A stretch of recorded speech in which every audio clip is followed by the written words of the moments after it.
Gore, got the knowledge in store. Oh yeah, Alan Lang, watch him chop up a flare. Movie and TV show reviews that you need. Film threads on fire, we're planting the seeds. Film thread, we keep it real. Dive into the stories, you know the deal. Turn the phone, it's the place to be. Movie lovers gather round. 1, 2, 3. From blockbusters to indie gold. Oh yeah, Chris and Alan break the mold.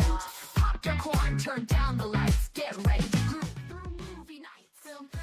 Hey everyone, happy Friday. Lots of movies today. We are discussing Mission Impossible, Final Reckoning, along with Final Destination, Bloodlines, and other indie movies in theaters. We have some big breaking movie news on this show regarding Superman. That's right, there was a second test screening and the movie has been changed. They're making fixes to the movie and I learned some info. Plus, a surprise interview at the end of this show. Alan doesn't even know who this interview subject will be. It's all very exciting. So welcome to the Film Threat Friday Livecast. Let's get the show started. Let's go. I'm still waking up.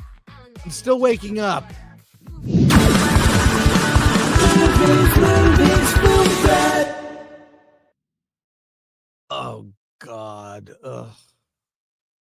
Damn you, Alan. How dare you hide from Mr. Gore? Alan.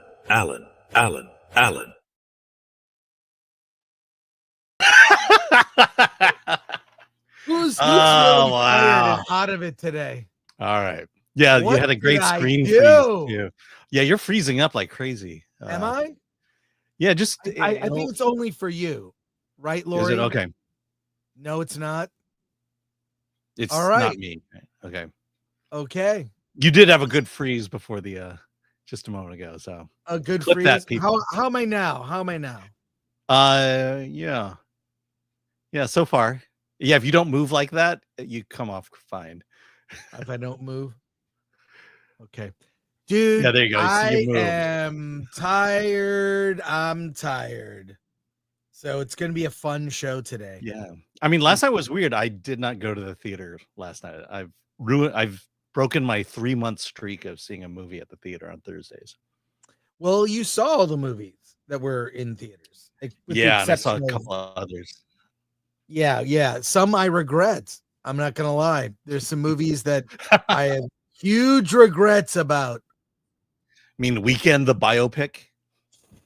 Hey, don't bury the lead. I mean, bury All the right. lead. We have to tease. But let's I see know. who's here let's see if I can fix this show. So, okay, Alan, let's go. All right, Johnny, Mission Impunctual. Let's Yes. just say one of us is always on time. Since Corner, I'm playing the feature afternoon on Thursday, Mission Impossible, followed by Lilo and Stitch. I'm thinking this might not be the best idea, so I might try an advanced screening of Mission Impossible on Wednesday instead. Mission Impossible is almost 3 hours long. Yeah. I'm seeing it again next week for funsies. Yeah, I'll probably see it next week as well. Yeah. But definitely Lilo and Stitch. Suns and Shadows, Hail Chat. Early morning coffee pool. I got Chris starting his first of 4 cups today. I'm on cup 2, but it doesn't feel like it.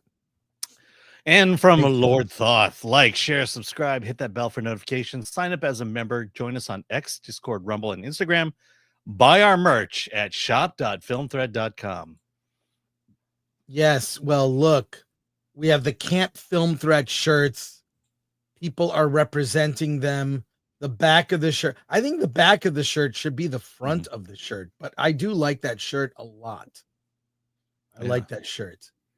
It's one of my favorites from our new summer collection, which includes a Jaws inspired tank in various colors. Yeah, I think we need a different color than that one. There we go. How about mint? I think blue and white are the best ones. You think so? Yeah. There you go.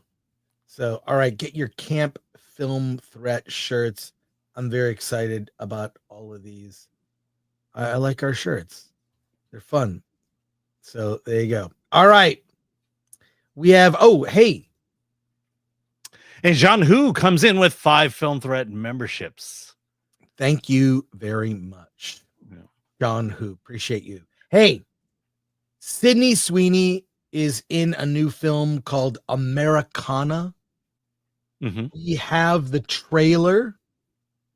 We might get hit, but being hit by Sydney Sweeney, I'll take it. So before we get to other news, stop the presses. Let's look at the trailer for Americana coming from Lionsgate, starring the very lovely Sydney Sweeney and Paul Walter Hauser, friend of the show. Friend of the show. Let's go, Alan. Here we go. I have not seen this. I have not either. Let's go. What would you do if you had $1 million?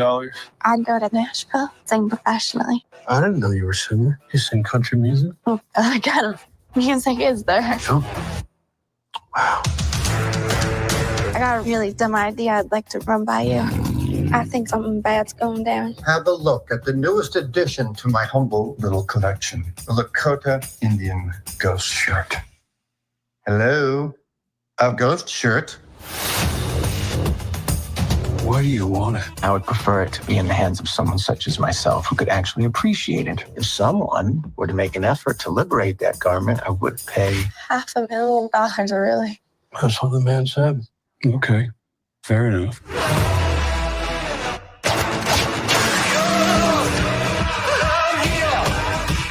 I got like $1 million artifact in the trunk of my car. Listen to me. I just smashed that son of a bitch's head in. I'm gonna get us out of here. My home is here. In the Great Spirit. What am I supposed to say to that? Have you seen an old Indian show? The white woman has it. What white woman? Your mom? Your sister? Who? I'm the reincarnation of Sitting Bull. Come on, kid. This ain't exactly the golden age of cultural appropriation right now. I remember more horses in my day. What do you want? The ghost shirt. It's ours. I don't think we should do this. That thing is worth a lot of money. All I want is the artifact. What's up? Right now I'm apparently in the middle of a goddamn murder spree.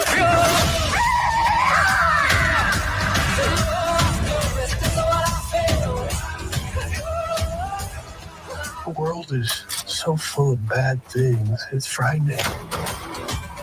Especially if you're alone. The waitress is here? Goddamn right I am. Are you any good? At singing? I'm a hidden gem. I don't know what the release date is, but I will see that. It looks like a lot of I'm in. indie movies that we cover. Mm-hmm. Oh, I like it. Not gonna lie, I like it. I'm there. I regret not going to South by Southwest this year now. Yeah. Well, I don't know. I'll just see it because Sydney Sweeney's in it. It looks like a fun kind of old school indie film they used to make in the 90s. Crime spree. It's a heist movie. Yeah. Attractive women. We don't always see that in films. So I like it. I'm in. Yeah. We got a lot of other news stories to do before we get to our reviews today.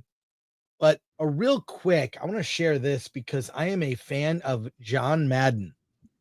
And here is John Madden, played by Nicholas Cage in an upcoming movie, and Christian Bale plays Oakland Raiders owner Al Davis. Yeah. Is this technically a video game movie?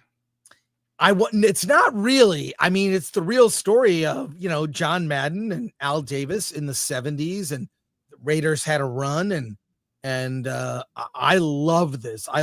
You got two actors that can chew the scenery, and here they are. I mean, and John Madden, I was a huge fan of the video game. I have not played the game in a long time, but that video game was awesome. There was always the Madden curse. If you're a player and you're on the cover of the Madden game, you end up getting injured that season. That was the Madden curse. It was real.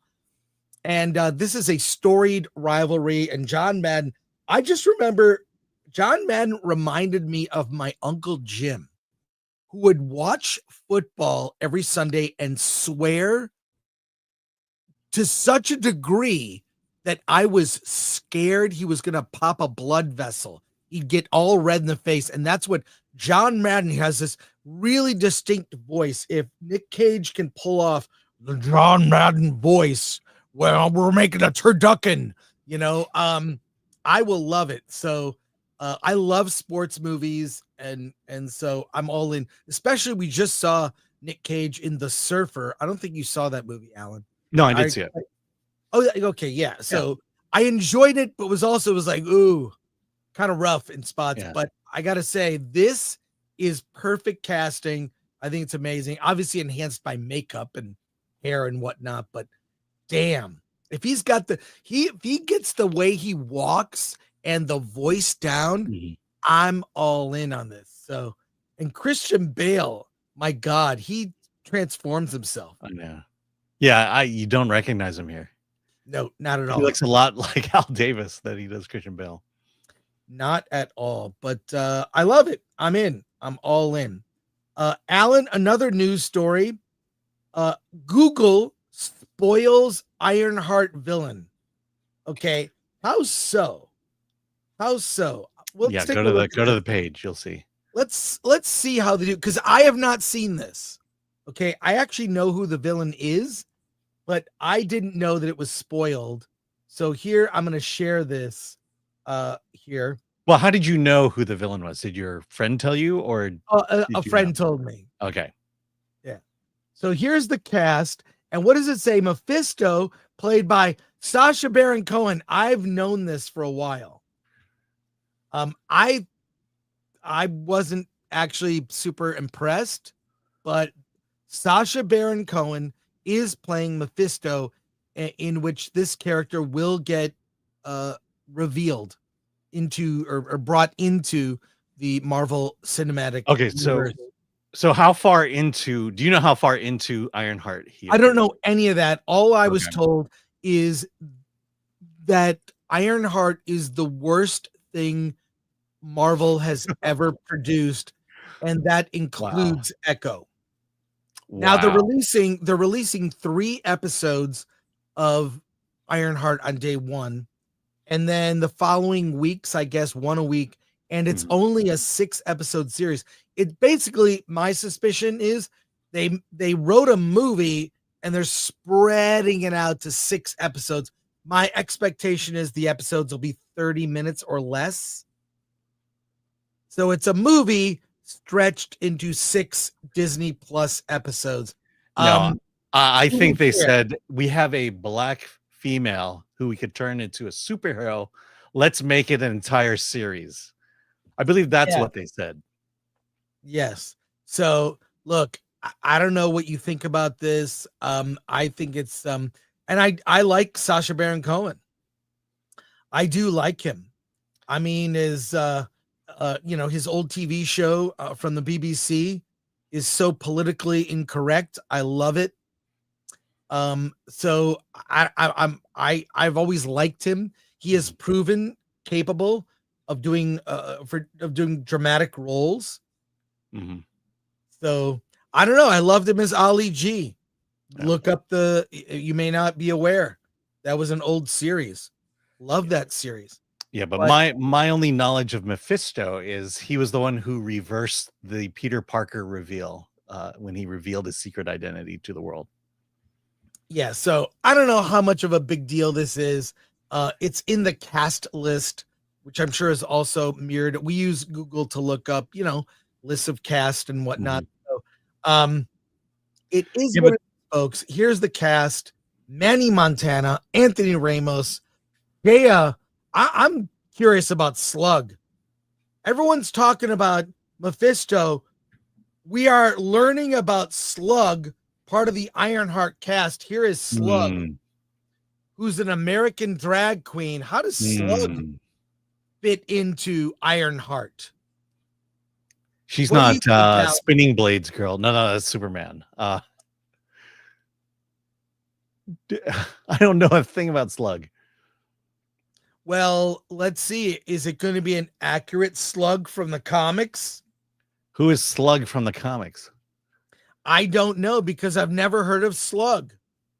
but Shea Coulee is an American drag queen that plays a character called Slug in Ironheart, and I am more curious about Slug than I am about Mephisto. But I don't know that there's much from the Disney Plus series, Marvel Disney Plus series, that are I don't know. I've not been impressed with any of the series. So my prediction is Mephisto appears in episode 6 at the end to tease a second season. That will not happen. It could happen. It could realistically happen. And I doubt that it will happen. They would have dumped it, but they couldn't. So there you go. More, we will get to your comments on news stories here because we've got a lot of them. But I'm going to end strong with something I can't wait to share with you. But let's talk about this. Mel Gibson sets the resurrection of Christ with Lionsgate, capitalizing on the success of the death and resurrection of Superman storyline that Zack Snyder did, which was well received by fans. Mm-hmm. I think he's capitalizing on it. And what are you talking about? I'm making a joke. Yeah, okay. All right. Keep up, Alan. I haven't. No, had I just coffee. switched to Zack Snyder from Mel Gibson, and I'm supposed to keep up. I love talking to you on a Friday morning. I love it. It's so much fun. From Deadline, Mel Gibson sets Resurrection of the Christ with Lionsgate follow-up to the blockbuster The Passion of the Christ. Alan, you've seen The Passion of the Christ. I actually have not, but I know the source material intimately. Yes. Well, tell us the bit of the story, and I want your opinion. Because what are you talking about? You want me to talk about the Passion of the Christ or the Resurrection of the Christ? I wanted you to talk. Give me the summation of this news story, and then we'll discuss. All right. Okay, I asked you a question. Did you want me to talk about the Passion of Christ or the Resurrection of the Christ? Give me. Okay, this is a news story that our producer put in here. I assume there's a summation, and how we do this is I introduce the topic, then you read about it, then we comment, then we go to chat. Okay, got it. Okay. All right. So, Mel Gibson is officially moving forward with the Deadline. Resurrection of the Christ, the long-awaited sequel to his 2004 box office phenomenon, The Passion of the Christ. Partnering with Lionsgate and his Icon Productions, co-founder Bruce Davey, Gibson will begin production in late summer. Jim Caviezel is expected to return as Jesus alongside other cast members, including Monica Bellucci. The original film earned $370 million domestic and over $610 million worldwide on a $30 million budget, long holding the record as the highest grossing R-rated film in the U.S. From Mel Gibson, from Adam Fogelson, chair of Lionsgate Motion Picture Group. For many, many people across the globe, the Resurrection Christ is the most anticipated theatrical event in our generation. The film is described as a deeply personal for Gibson and a major cinematic event, marking another chapter in his long-running collaboration with Lionsgate. Can you hear me? Yes. I'm frozen. Yes, you are. So I'll be right back, but please give everyone your thoughts. Yeah, my thoughts. Looking very much forward to it. I would direct you to the Joe Rogan interview recently with Mel Gibson. He talks about in that one the fact that the sequel is at least in the pre-production stage or the hey, let's find the money stage. Believe the words were, if Jim Caviezel's not in it or if he doesn't play Jesus, it's a no-go. My understanding, it just takes place right where the Passion of the Christ ends, which is with the resurrection, and then it leads right into the book of Acts, where I believe that's where the church begins. So I think it goes well into Acts. I don't know how far, but I'm pretty excited. I will say this. Look, I've not seen Passion of the Christ for one big reason. I don't like don't like violence in that way, but I do know the source material intimately. I know what happened. I don't need to see it on the screen, but for many, it's meaningful and great. I love that. And if it brings people to Christ, I'm good. I'm much more likely to see Resurrection of the Christ than I am the Passion, because I do like the story of the early church, its beginnings, the resurrection of Christ, and then using the apostles at that time to build the church from there. So that's where I'm at with the Passion of the Christ. I think what we'll do is let's get to some Passion of the Christ ones, and then we'll go to the other ones. Let's see. Here we go. From Thomas Pickett for 5. It is starting a God universe. They'll bring back Baal, Zoroastria, and a cameo from Zeus. Yeah, that'll happen. But Thomas Pickett also says Christ is back, taking names. Christ 2, Resurrection of Revenge. There you go. Gung Ho Max says even Jesus gets a sequel. All right. Let's just keep it to the Resurrection of the Christ here. Let me see. Patrick Lemire says, one thing I noticed is Hollywood will knock off anything successful unless it is faith-based or faith-based-ish or patriotic. So no Passion of the Christ, Sound of Freedom, or Maverick knockoffs. Let's see. Philip Poole says it'll be more like John Wick this time around. That's true. Jesus, I mean, you saw Jesus at the Temple of the Money Changers. Wait till you see Jesus after he's been reborn or resurrected. Let's see. Beach Dad. This will probably pick up with Saul and follow him until death. That's probably the more likely of the stories. Great. Let's see. Yeah. You going through chat comments? Just about the Resurrection of the Christ. I haven't gone through the other ones. Okay. All right. So there we go. Okay. My apologies, Alan. I should have rebooted my computer before I started this morning. I should have had 4 cups of coffee before I started. But I assume you should have seen one less movie last night. Yeah, I can tell you. Yeah, for sure. Let's go through your comments, and then I have some big breaking news. Let's go. Starting with Soups. All right. M for 2. Buy Film Dirt merchandise. NU2 will be chick. Hell yeah. Thanks, NU2. Okay.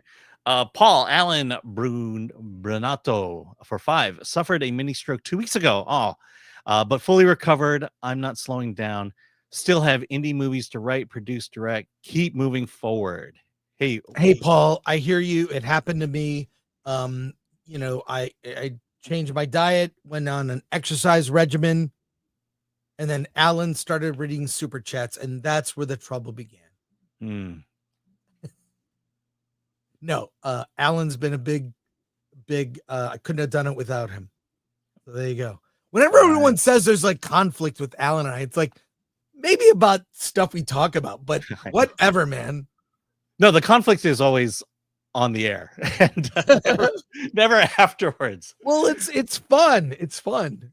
I think it's fun, but whatever. We have fun. We got to work on that stress. That's all I'm saying. Exactly. Daniel Abdallah for 5. Can we say that Nick Cage is back? I mean, I know he never left, but the movie he is making now have more exposure. Yeah, he is back and he's in prime form. I've always loved Nick Cage, a guy that just he gives it 110% every time.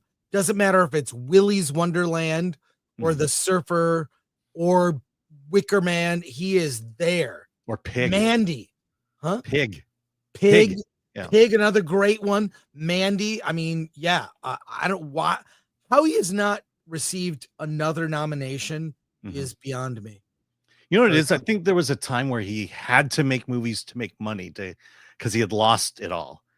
And I think with Mandy was his first movie where it was like, no, I'm just going to make my movies now.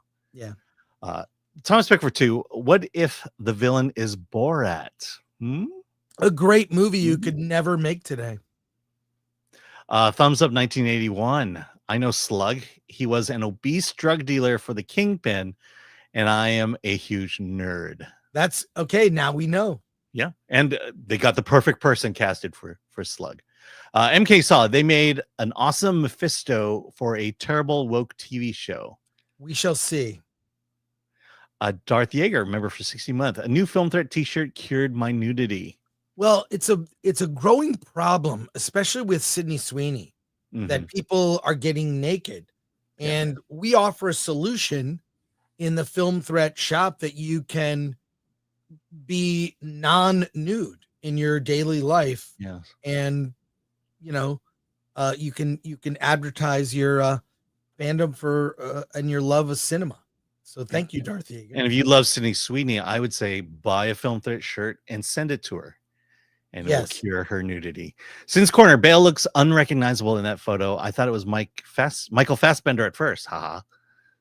Yeah. Patrick Lemire, when you say Al Davis played by Christian Bale, I'm in. Yeah, that movie looks like it's going to be amazing. Christopher Moonlight Productions. I'm in Austin, so if you ever need me to cover Sydney Sweeney at South by Southwest in the future, just let me know. I'm sure Alan would take that one. I will take that. Sorry to say, I think he's gonna.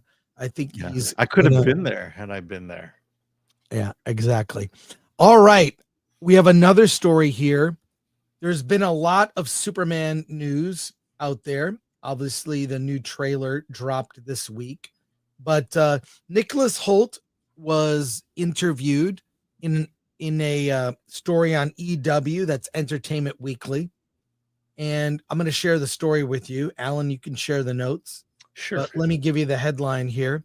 Inside the mind of Lex Luthor, how Superman star Nicholas Hoult made DC villain feel suitably dangerous.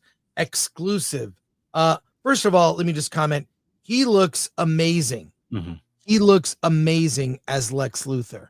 Let me just say that right off the bat. Secondly, I am told that his portrayal of Lex Luthor is chilling.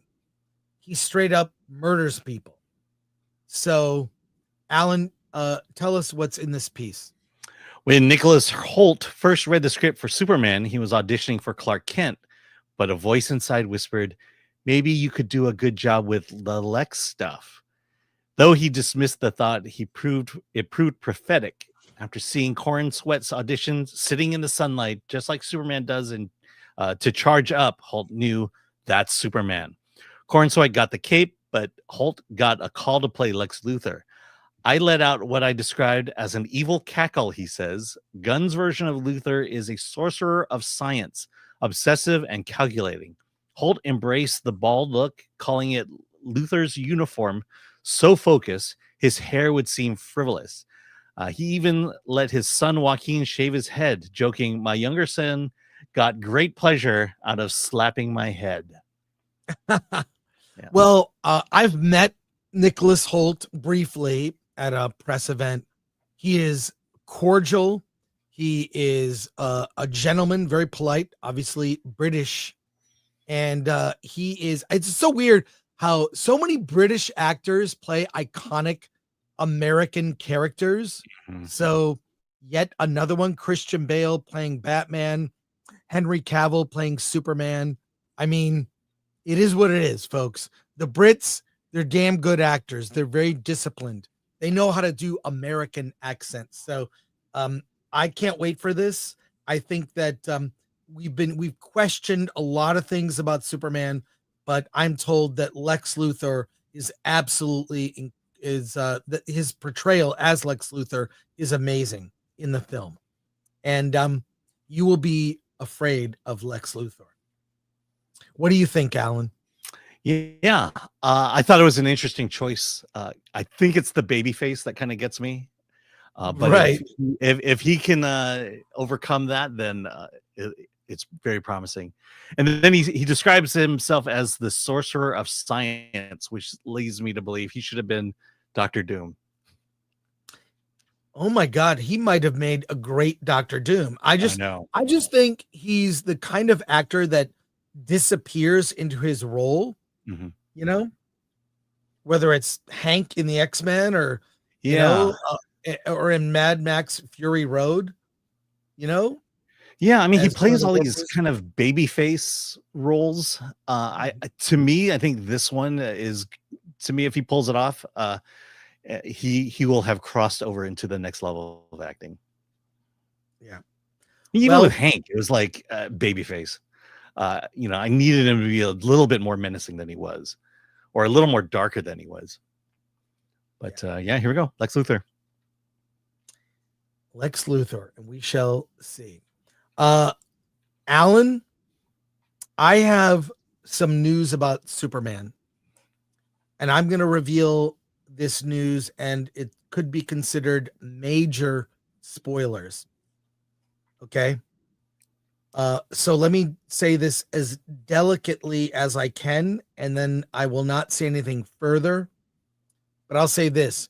The trailer dropped this week for Superman, the new one.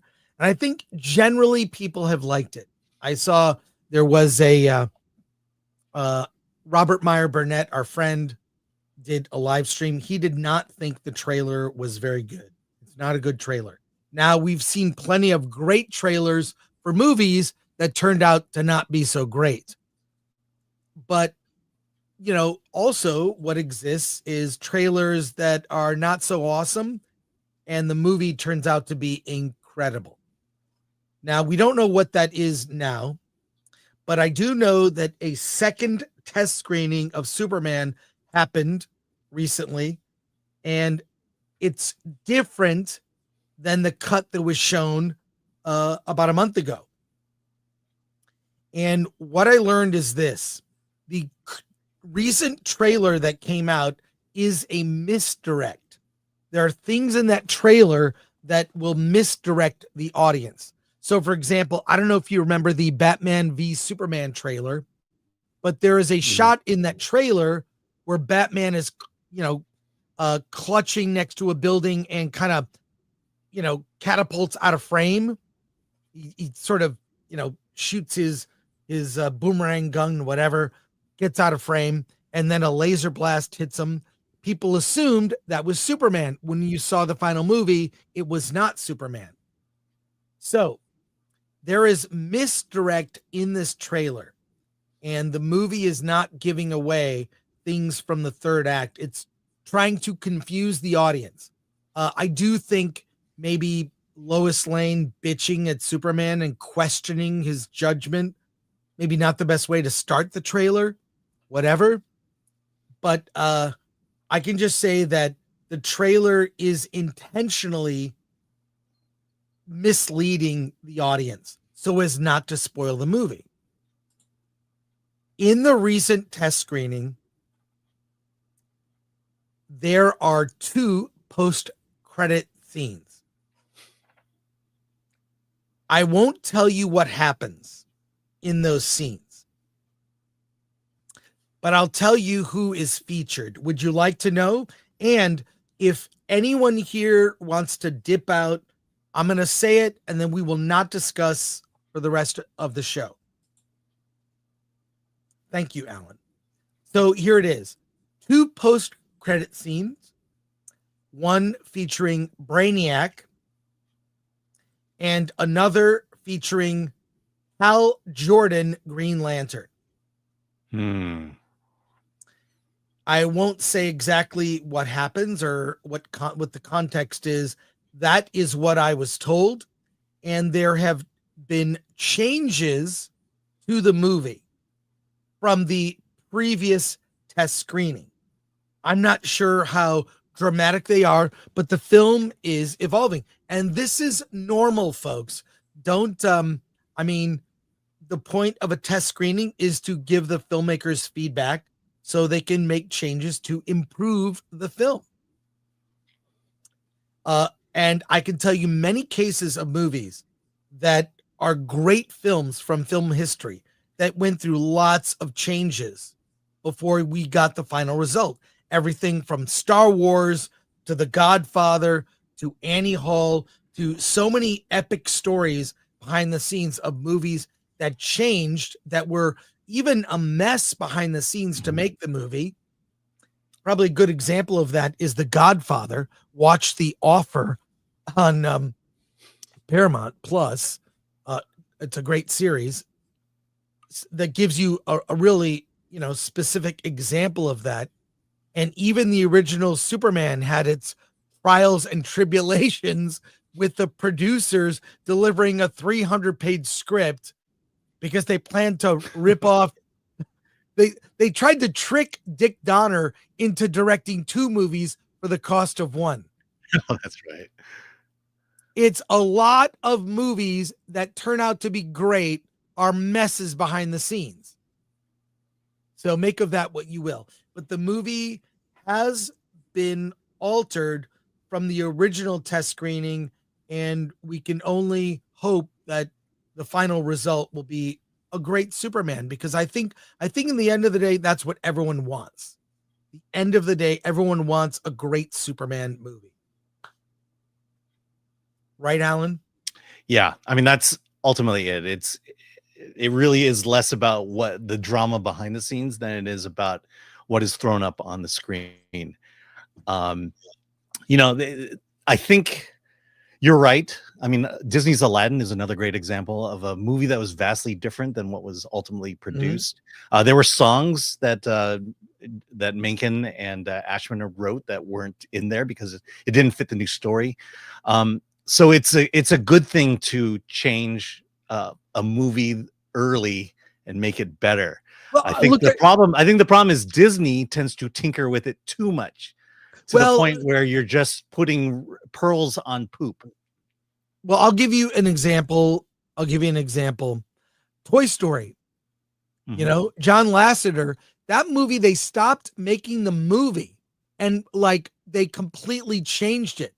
Like almost a page 1 rewrite. You know all about it. I know you do. Yeah. Woody was actually the villain in the movie. Yeah. They completely changed Toy Story. So don't assume that something that's being changed, that it's going to make it worse. In many cases, it can improve the film. So I'm not assuming anything. We will all find out on July 11th and make of this what you will. Yeah. I mean, ultimately, again, we just want a good movie. Just make it a good movie. Do what you have to do. Make it a good movie. Make it a great movie, in fact. Don't make it good. Make it great. Let's go to comments. All right. Pilgrim Media for 2 watched The Dark Side of Society on Google Play. Oh, that's great. And Ordinary Adonis 87 for $9.99. Thank you. Always enjoy your show. I think your take on Andor was one of the biggest disagreements I've had with you in a while. I enjoyed the ending and hated the Thunderbolts, Alan. Keep up the good work. So I guess he disagreed with you. It's okay. Ordinary Adonis 87. That's fine. I welcome dissenting views. I love it, in fact. And I will say this, having looked at Star Wars fandom, it's nice to see people disagree about something. You can like it, you can dislike it. And there are great aspects of Andor. I think as a whole, there are fewer great episodes than there are slow episodes. I think the mediocre episodes slow it down, but it might be the best thing that Disney has done with the Star Wars franchise. So feel free to disagree. I love that. But what I like is I watched Drinker's show yesterday. It's fun to see people finally talk about Star Wars where they're not talking about how bad it is. They're actually talking about characters and story and payoffs and whatnot. And I think I think there's as much good in Andor as bad, but the bad, it's like, did we need that? That's why my take was, hey, you could cut 3 2-hour movies, make a trilogy, call it Welcome to the Rebellion, out of the 20 hours of content. So make of that what you will. Von Max, man, for 2 months. Final D's, nice and sad. Tony T, farewell, good movie. Oh, Final Destination, nice and sad. Tony T, farewell, good movie. Hey, Nerdrotic, did they take out the monkeys? I did not hear that. I did not hear that. So I'll endeavor to find out. There are monkeys in there. Okay. There are Pilgrim Media for monkeys. 2. Ethan Van Sciver getting paid per your spoiler. What does that mean? I have no idea. He's getting paid. Maybe he made a bet that they're going to do a major recut. Greedy Graffiti for $4.99. I think one of the misdirects is that Lois doesn't really know Clark is Superman. I think he just volunteers to do role play so she can practice. Interesting. Yeah. Razorburst still prefer Gene Hackman. You're not wrong. Patrick Lemire, Superman versus 100 Gorillas. I thought we were talking about Wicked for a moment. Nerd Far Away. I loved Holt in About a Boy. Talk about a baby face. Yeah. For Nicholas Hoult. Yeah. I do love About a Boy, though. MK Solid for 5. Isn't it crazy how between the news media and social media, we hear the name Hitler or racist every day? I was reflecting on this. Yeah, I've never in my life seen those kinds of words used so often. It's it's disheartening. Yeah. Blue Ace, watch John Campea. He was quite upset with Robert Burnett for saying he didn't like the trailer, but I had to agree with Rob. I don't understand why they are showing a Superman that loses his temper. Yeah. Well, if you've ever been canceled, then you know why. Pilgrim Media for 2. He drew runs of Hal Jordan. That's okay. Yeah, EVS. So there you go. All right. Hey, Alan, we have a lot of films to review. Shall we start? Let's do it. Let's start with The Weekend. It's the weekend, and I think it's time that we talk about this movie, Hurry Up Tomorrow. Hurry Up Tomorrow is, well, let's just say this.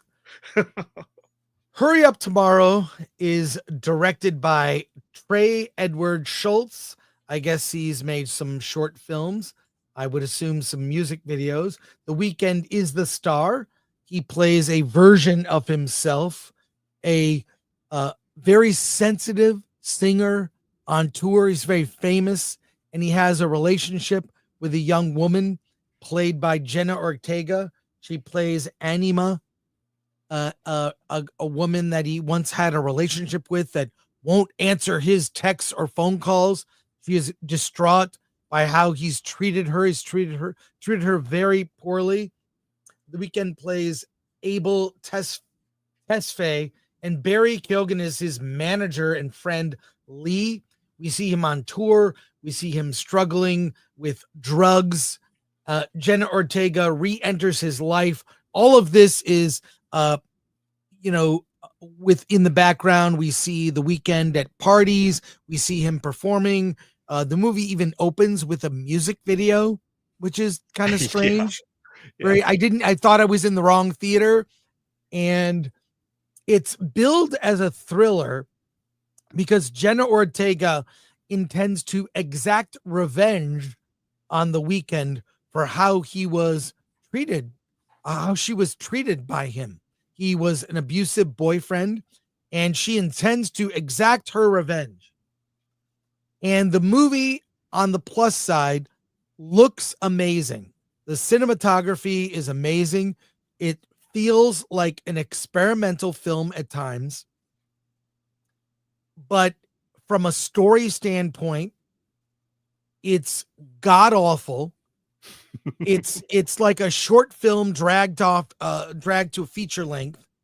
The Weeknd is a terrible actor. Jenna Ortega sleepwalks through her role. Unless you are a hardcore Weeknd fan and you need to see everything that The Weeknd does, this is a god-awful movie. I couldn't wait for it to end. It was absolute torture. I cannot not recommend this movie enough. Do not see this movie. 16% on Rotten Tomatoes, though the audience score is higher in the 70% range. But my God, parts of this movie are insufferable. Insufferable. Like we're led to believe that Jenna Ortega ties him up to a bed and like is going off on how abusive he was, and I don't know. I kind of almost feel like The Weeknd is playing this part as a way to exercise some demons because he probably was an a-hole to people. I'm only speculating. And this is a way to kind of absolve himself. Like, I know I'm an asshole, but wow, did I despise this? Might be one of the worst movies I've seen this year. But I actually, what's weird about this, one of the worst movies I've seen, but I really like this director. I'm like, I would see, he's very experimental. The way he chose to approach the story was great. What a terrible script. What a god-awful script. And there's a talented director underneath this that should go make a movie with better actors and a better script. Or better yet, not write the script and just take someone's script and film it. Right. But I could not leave the theater fast enough. Alan, what did you think? Yeah. So first of all, we're going to quote you. You said, "I cannot not recommend this movie more." Right. Okay. And the other thing is, you know how bad this movie is when Chris gives you the wrong description of the actual events in the film. First of all, what are you talking about? I'll tell you, Jen Ortega and The Weeknd are complete strangers in this movie. And the reason I know that is because I thought the same thing you did until I paid attention to the plot. Well, I went to the bathroom twice. I came back. So you missed that. And I missed that. But yeah, it doesn't make any sense. But the thing is, this is the inherent problem of the movie, because until it was revealed that they were strangers, I thought exactly what you thought. I thought that he had this girlfriend that had dumped him or ran away. And then she suddenly appears at his concert for some reason. And I go, that's weird. Why would, if you're trying to avoid this guy, why would you go to his concert and sit in the front row? And the other thing is the movie is trying. I mean, you like the art aspect of it. I found it was very artfully executed. Yeah, but it dragged on. It's terrible. And the fact that I didn't pick that up, I went to the bathroom twice during the movie and I took my time. Yeah. No, but let me just say that there are several moments in which scenes are extended out for the sake of art. There's I'll tell you this. Midway through the movie, I really had to use the restroom.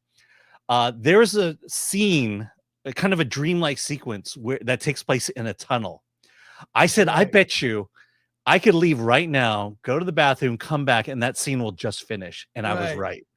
I mean, that's how long these things are. And it just becomes, it's just young people thinking that they're trying to make art, and they justify making decisions without thinking about the audience and what the audience has to endure for your art. And, it's that classic idea, is art for the artist or is art for the audience? If it's for the artists, you produce whatever you want, but don't expect audiences to fund your art, to go see your art. My theater was full, weirdly enough, and it was full of Jenna Ortega and Weeknd fans. I think it was kind of a modest reception from them. But I think you mentioned it before. I think about 20 minutes in, I really wanted this movie to end. Yes. And then I'm looking at it going, it runs, I think it's an hour 45. And I'm like, right. And a movie is bad when I'm thinking I could just walk out. I really could just walk out. I thought about it. Yeah, me too. And then Barry Keoghan is in it. It's just cliche. It's what millennials and Gen Z think of the world, and I'm just not into this world. It's just depressing. It's the embracing of our darknesses without ever really overcoming it. I can't recommend this movie, and I can't imagine young adults, young teens or older teens would want to see this. And so non-recommend. Unlike you, I cannot recommend this movie. Wait, I said I can't. I can't. It was a double negative. Recommend. Yes, it was a double negative. But you know what I meant. Yeah, I know. You know what I meant. I'm not recommending this movie. I recommend you avoid it. The only reason to see it is if you are a Weeknd fan or a Jenna Ortega fan. Really, that's the only reason. Avoid Otherwise, everyone else avoid it at all costs. I mean, Yeah. a 16% on Rotten Tomatoes is pretty bad. So I mean, I'll say this: Jenna Ortega is super cute in this movie. I don't think I've ever positive. said that about a Jenna Ortega movie. One positive. Yeah, one positive. Okay, we'll go to comments really quick. All right, Killer Games cast. Yeah, Purple Rain without Prince. ADL is 24. This does scream narcissistic hubris. Yeah, I mean, he was trying for something. Let's put it that way. Anonymous, the weekend's biggest enemy, Monday. Yeah, and Ron Enrique is it's a misdirect, a failed misdirect. Mm-hmm. Yeah, I like I said, I went to the bathroom twice, missed it. Yeah. I mean, the opening is basically a parallel path of the weekend storyline and Jenna Ortega's storyline. And, he's screaming at his phone that his ex won't answer it. And so you naturally think, oh, Jenna Ortega's character must be the ex because she does things an ex would do. And, why would you string your audience along that long, about halfway through the movie before you realize that they don't know each other? Bad storytelling. Yeah, thank you for that comment. Really astute comment after we read the comments. Mm-hmm. Let's go to a different review now.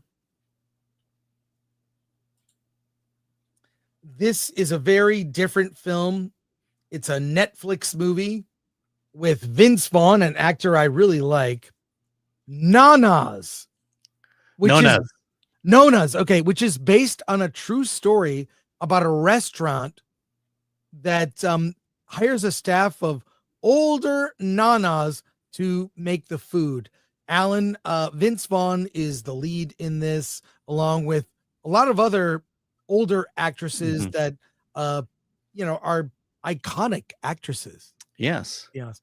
I mean, you can see him there. There's Brenda Vaccaro, Susan Sarandon, Lorraine Bracco, and then Talia Shire is on the end there.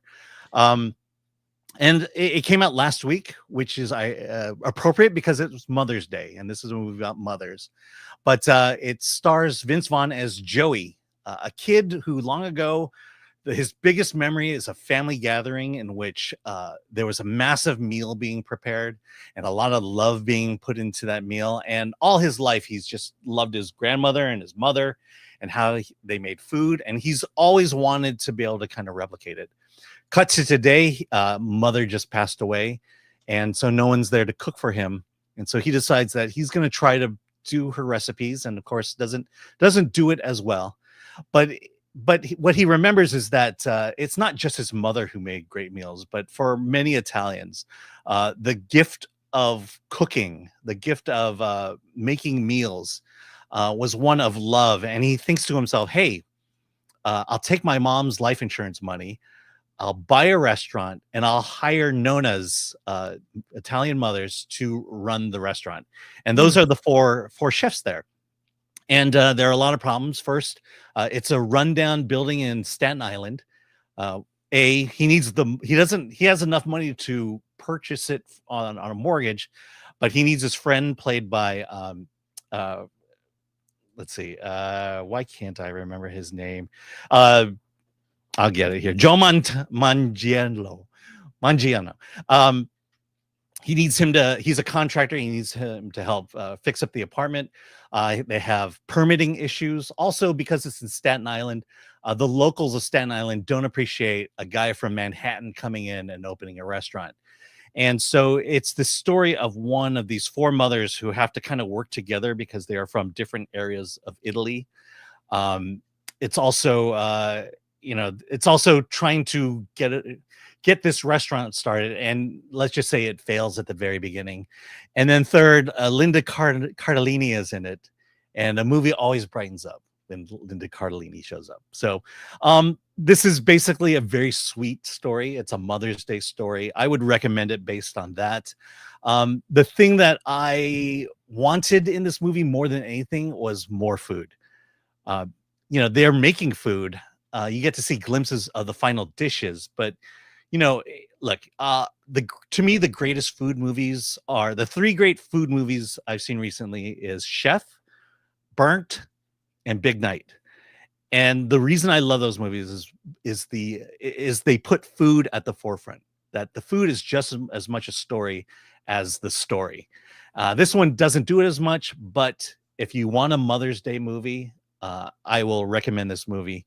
I just want more food, and it was such an easy thing to do. So yeah, recommendation for me. It's a movie with low stakes. Let's put it that way, and it's kind of played out that way. Let's go to comments. Greedy Graffiti 499. Do y'all have any inside info about the Kendrick Lamar movie with Matt and Trey of South Park? Interesting team up. I don't know anything. No inside source. I don't know anything about that movie. Let's just say at CinemaCon, all they did was say Kendrick Lamar is making a movie with Matt and Trey Parker. That was the news. Big news. From Glenuccio, Nonnas. Okay, sorry. Nonnas. Italian just put out a hit on Chris for that atrocious mispronunciation. Okay, Nonnas. I don't know. Nonnas? Mamas? I don't know. Yeah, Glenn, I'm in trouble. I think it was Nonnas. I remember. Thanks for watching. Yeah, Solomon Thorne, Linda Carlini, aka the best Velma of all time and one of my childhood crushes. Oh, yes. Oh, that's great. Even from Freaks and Geeks. Hey, Alan, I think it's time. Yes. I think it's time.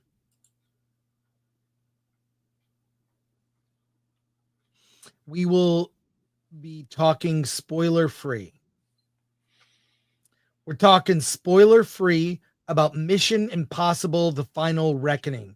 Leading up to this is part 2 of the Dead Reckoning. Dead Reckoning was the last movie, came out. It's about AI is the villain.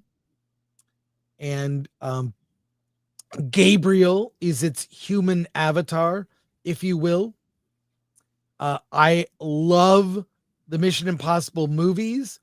Some are better than others, of course. I really liked Dead Reckoning.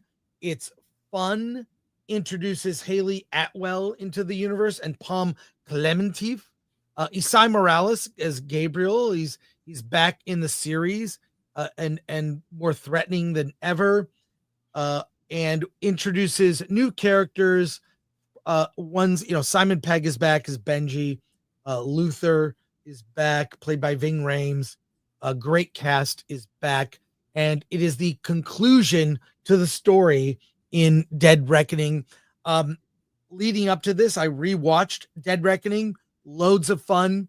It's even better than I remember it. And then I went down a rabbit hole and watched a bunch of the other Mission Impossible movies, which was a lot of fun as well. I don't think Dead Reckoning was, among my favorite, but a lot of them are great. Rogue Nation, a Ghost Protocol. They're good. Tom Cruise knows how to entertain. And Dead Reckoning had that great chase sequence in Italy with the tiny car, that scene at the airport where things go haywire, like really good set pieces, really amazing set pieces. So I really like Dead Reckoning and was hoping for a really great conclusion to that story. So let me tell you my opinion. Okay. The action in this movie and there are 2 major action sequences. You kind of know what they are. There's the one, because they've both been in the trailers, the plane sequence, which how Tom Cruise did not die during the making of that sequence is insane. I'm sure he was secured by wires and there was safety involved, but holy hell, that scene, edge, like white knuckle, crazy edge of your seat. The scene, obviously, they have to return to the submarine to get the hard drive, to get the source code for the entity. The source code, blah, blah, blah, blah. Who cares? It's a mission. That scene is intense. But what really slows this movie down with a 2-hour 50-minute running time is that it feels like the last Mission Impossible movie starring Tom Hanks. They are saying, in effect, their goodbyes. And they use a lot of footage in a clever way. There are things that pay off from earlier Mission Impossible movies, including a character from the first movie will pay off in this movie, presumably the last of the Tom Cruise MI films. So I thought that was clever, but at times they repurpose a lot of old footage in montage, kind of going through Ethan Hunt's memories, and it feels like they're putting together a greatest hits of the Mission Impossible films.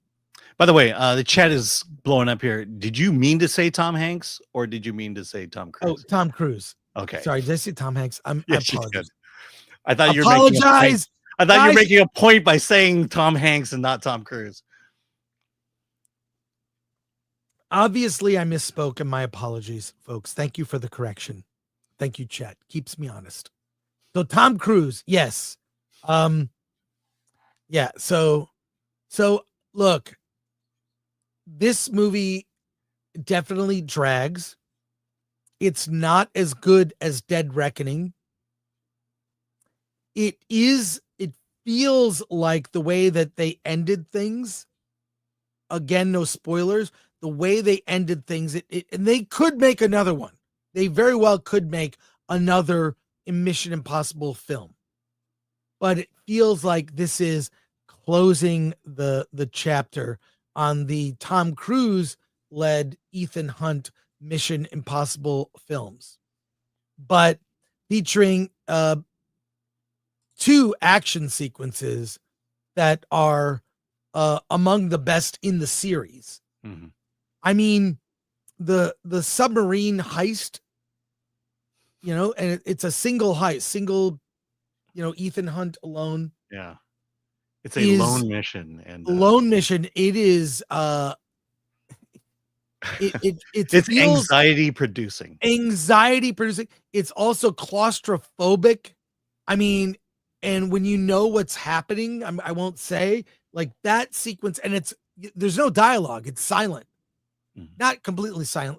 There's no sound, no dialogue, but wow, that scene alone. In fact, look, I don't know so my review is mixed. I am going to give it a recommend in the end, but just lower your expectations. Not as good as chapter 1. Chapter 2 is really a finale. And what I think serious finale, it lacks the humor of Dead Reckoning. Dead Reckoning had a lot of humor, and it's humor that's right for the MI universe. The humor was lacking in this, although it's much more about saying goodbye than it is about, right. It's definitely the conclusion of the series. Yes, and it has that tone, and it's overly sentimental. I will say this: Tremel Tillman plays the submarine captain in it with a mustache. He's like barely does anything. He's a great new character. Just he has a lot of personality in a small role. Let's say that on the sub. He's just, I don't know why he got laughs. Is it something? Do I not know something about him? I don't know. Yeah, but he was great. So, and Pom Clementon, now she's on the she's on the team now, speaking French throughout, and she's a great addition to the team. Really great. So again, I'm mixed on my opinion, and I plan to see it again. Mm-hmm. We'll see if my opinion changes. It can sometimes, but ultimately disappointing, and I still loved the action, but it drags. So, Alan, what did you think? Yeah. So first of all, I should mention the turn of Palm's character happens in the first act. So it happens early on. I think they set that up in Dead Reckoning. They set it up very well. Yeah. Yeah. But the actual turn, she was betrayed.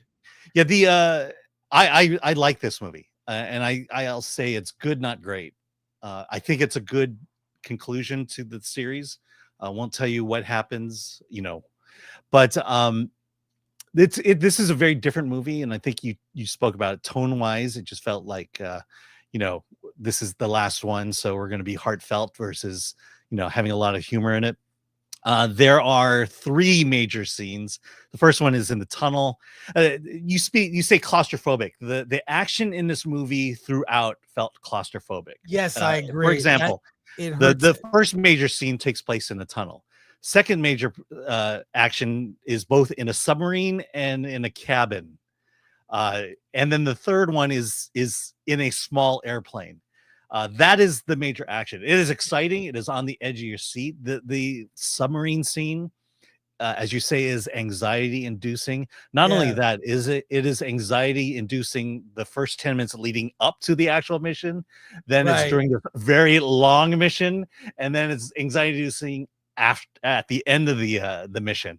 It is a long sequence, and it is just one of those, how they say, okay, Ethan, it's real simple. Here's what you have to do. And then they'll show you Ethan doing all those things, and oh, none of that's going to happen. Yeah, and it doesn't go as planned. Right. Everything goes wrong. And believe me, in this submarine that takes place way too far down deep, everything goes wrong. Everything that can go wrong does go wrong. And not only that, he has to then get from that submarine back to the surface, dealing with all the bends and all that stuff.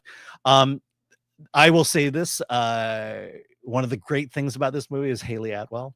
Yes. She is downright gorgeous. There's an entire fight scene that takes place by just looking at her face watching the fight scene. And it is brilliant. She again, for a movie like this, it's always nice to have something beautiful to look at, and that's Haley Atwell. And so look, you kind of, to me, it sounds like you're down on the movie. I'm not down on the movie. It's very different. It's not. You kind of wish it ended on a crescendo, but it doesn't. It ends a step or two down from the last movie. And if you go with that, you're going to have a good time. But it ends a lot better than James Bond did. Yes, for sure. I'll just say that, but also I'm just trying to manage expectations. Yeah, but you don't want to say it's bad. It's not. I bad. didn't say it was bad. Right. I'm saying it drags, and I'm saying it lacks the humor of Dead Reckoning, which had a lot of humor that was balanced. In this, the it's kind of humorless one, and it just doesn't really match that movie. Yeah. If you watched both movies back to back as one movie, as one story, they don't mesh. Yeah. And then the other thing, the main story is that the entity is getting control of all the nuclear weapons from the major nuclear countries, and of course the US is the last one it tries to take over, and there's a lot of politics there. I guess Angela Bassett is the de facto president of the United States from now on. She'll appear in anything as the president or as some kind of a leader. I was kind of, at the beginning, I'm like, oh, here we go. And by the end, the ending moments of it were really intriguing. We're really suspenseful. And I love that in the political thriller aspect of this movie. I will say, it's slow in the beginning, which I didn't expect, but it does stick the landing. Yeah. The third act is insane over the top. The third act. Yeah. So that redeemed it for me in the third act. It's like, oh, okay. So. Yeah, and then the return of a particular character from the first movie, I sort of lost my shit on that one. That was pretty awesome. I thought it was so, I thought it was great. Yeah, they even show you footage from the first. Yeah, don't say much more than that. Let people experience a character returns you would never expect. Yeah, that is, and it's really well done. Yeah, and pays off. It's like, and other events from other previous MI films play into this. Yeah, they don't connect all the movies, but they connect a lot of movies along the way. Yeah, it really is. And it does feel like, especially the final scene in the film, it's like we're good. We're good. We're saying goodbye. So look, I recommend it. It's not. I give it a 7 out of 10, but I'm saying go in with lower expectations. It doesn't match Dead Reckoning. I'll just say that. Oh, you guys got it right. It's Tom Hanks. That's who appears in from the first film. Let's go to comments. All right. Patrick Lemire, I'm going to see this crazy Tom love the movies and he appreciates the audience. Yeah, that's all it takes. Don Minack, Dead Reckoning seemed like a bunch of unrelated chase sequences. Yeah, but quite frankly, you're there for the action more than you are for the story. Victor Fontaine, yeah, the old trope of AI becoming sentient and evil made me roll my eyes in Dead Reckoning. Only seen that 100 times. Yeah, but not like this. It's well done. Yeah. Patrick Lemire wants to know, where's the potty break? Oh God, in the first act. Yeah. What? Go ahead. Yeah, I would say the training sequence to get ready for the deep dive. You could probably go to the restroom. Yeah, that goes a little too long. Yeah, AI trailer home for 25 pounds. The first half of Dead Reckoning seemed like watching Oppenheimer. Too much exposition, talk, and flashbacks. Tying an AI entity to 2006 MI3 is crazy. The second half action is superb. Should have been funnier, still quite good. Did you mean Final Reckoning? Dead Reckoning? Sorry. Yeah. ADL's 24. Considering this needs to clear 1.3 billion to break even, I don't see how they can afford to make another one if this doesn't break the bank. Yeah, I mean the first one underperformed, or the last one I should say underperformed. Yeah. So this is in danger of doing the same thing. I'll put it that way. Victor Fontaine, then they killed off Rebecca Ferguson, which I liked. Yeah, that was sad for me too. BMO better. All I need is good action and Atwell. You will get it. 100%. There's a great scene with her in it. I'll just leave it at that. Graph Web for 2, for fuck's sake. Hashtag cancel Disney Plus. And Ron Enrique is right here. I enjoyed this mission more than the last 2 films. Stunt and action finally supported the story, not the other way around. Still too serious and too long. Yeah, too serious and too long. Those are my complaints in a nutshell. AI trailer home for 10. Yes, I meant Final Reckoning. Oh, okay. Yeah, I thought you were. Yes. So thank you. You Okay. did see it and you rendered your opinion. Yeah. Okay. Now it's time to talk about a movie you have not seen that I have. Yeah, I missed this one. I just trying to find a theater in my area that showed it. It's the other one. Sorry. No, it's the other one. Hold on. There you go. Now, how do we fix that? Yeah, here it is. There you go. Yeah, thanks, man. Final Destination Bloodlines is the new Final Destination movie. We have not had one in over a decade, if I think about it now. You know the premise. You see a scene at the beginning of the film where everyone dies and they were supposed to die, but they didn't. And then death comes after them in some Rube Goldberg like mousetrap where people are killed off in funny ways. And I'll say the Final Destination series did for trucks that carry logs what Jaws did for the ocean. You will never drive behind one anymore. And just in the way that you don't like to go swim in the ocean because of sharks. Anyways, I screwed that one up. This movie focuses on a family that is where death is trying to capture the family. We meet a young woman and her fiance in the late 60s, and they go to a restaurant, a beautiful restaurant in the sky. It's big, the Sky Tower restaurant. It's opening day, and they are opening it 5 months early. Well, we see horrific events occur. She survives, but what about her children and their children?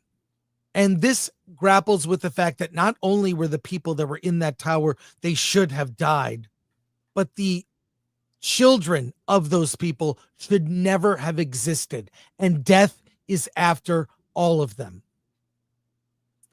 The lead character is Stephanie, played by Caitlin Santa-Juana.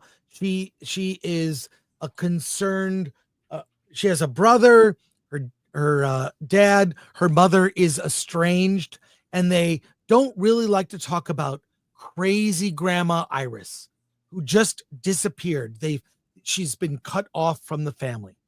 But when Stephanie continues to have this recurring nightmare about this tragedy in the Sky Tower involving her grandmother, she seeks out her grandmother, who begins to tell her how she evaded death. And what do you think happens? And then we see one by one. This is how all the Final Destination movies go. I won't be specific, but one by one, people meet gruesome and hilarious deaths. Now, I believe it was Alfred Hitchcock who said that there are only two types of scares.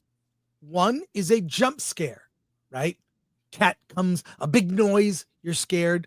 The other type of scare is a tension scare. That's when the audience knows something could happen or is about to happen, but the characters that are involved are completely unaware of what the audience knows. So the audience is sitting in anticipation of horrible things about to occur. And this movie's, it's like a masterclass in that kind of horror, the tension scare. There are some really great performances. Richard Harmon plays a guy named Eric Campbell, he's like this cliche. He's covered in tattoos and piercings. He's a tattoo artist. He's very funny in this role. And he's unrelated to the family. That doesn't necessarily mean he's off the hook. Tony Todd, I saw this movie twice. Tony Todd has a scene in the movie. He's got so much gravitas. And both times I saw this film, audience erupted in applause. He's really great. He plays a surprise character. And I got to say, I will really miss Tony Todd. So many iconic roles in Night of the Living Dead, as Ben, in so many other things, Candyman. I mean, Tony Todd in anything is an improvement. And he's great here. And I don't know if this is his final performance, but wow, he was great. A brief but amazing scene. So I got to say, I'm not really familiar with a lot of the other actors in this film, but I think they all did really well. It's one of those things where I don't want to ruin any of the surprise deaths because they are horrifying, but also funny because you don't see it coming. Also, stay to the end. That's all I'll say. So I got to say, this is, I'm trying to remember all the Final Destination movies. But this to me is my favorite because it really it knows what it is.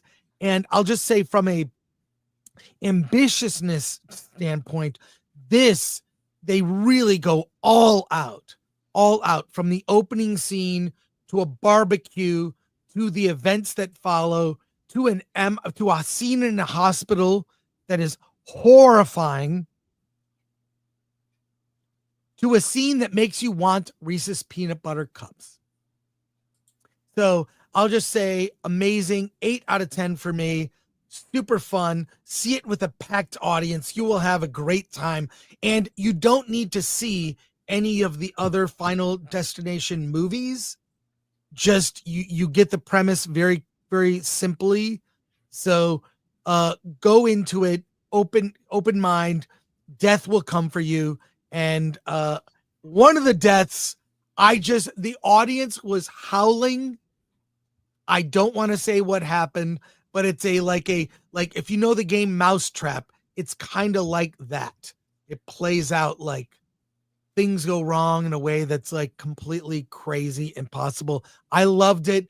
I may go see it again because seeing it with an audience is half the fun. Strong recommend for Final Destination Bloodlines. Let's go to comments. D. Goodhart, seeing Final Destination tomorrow night, and I cannot wait. These movies are always a lot of fun.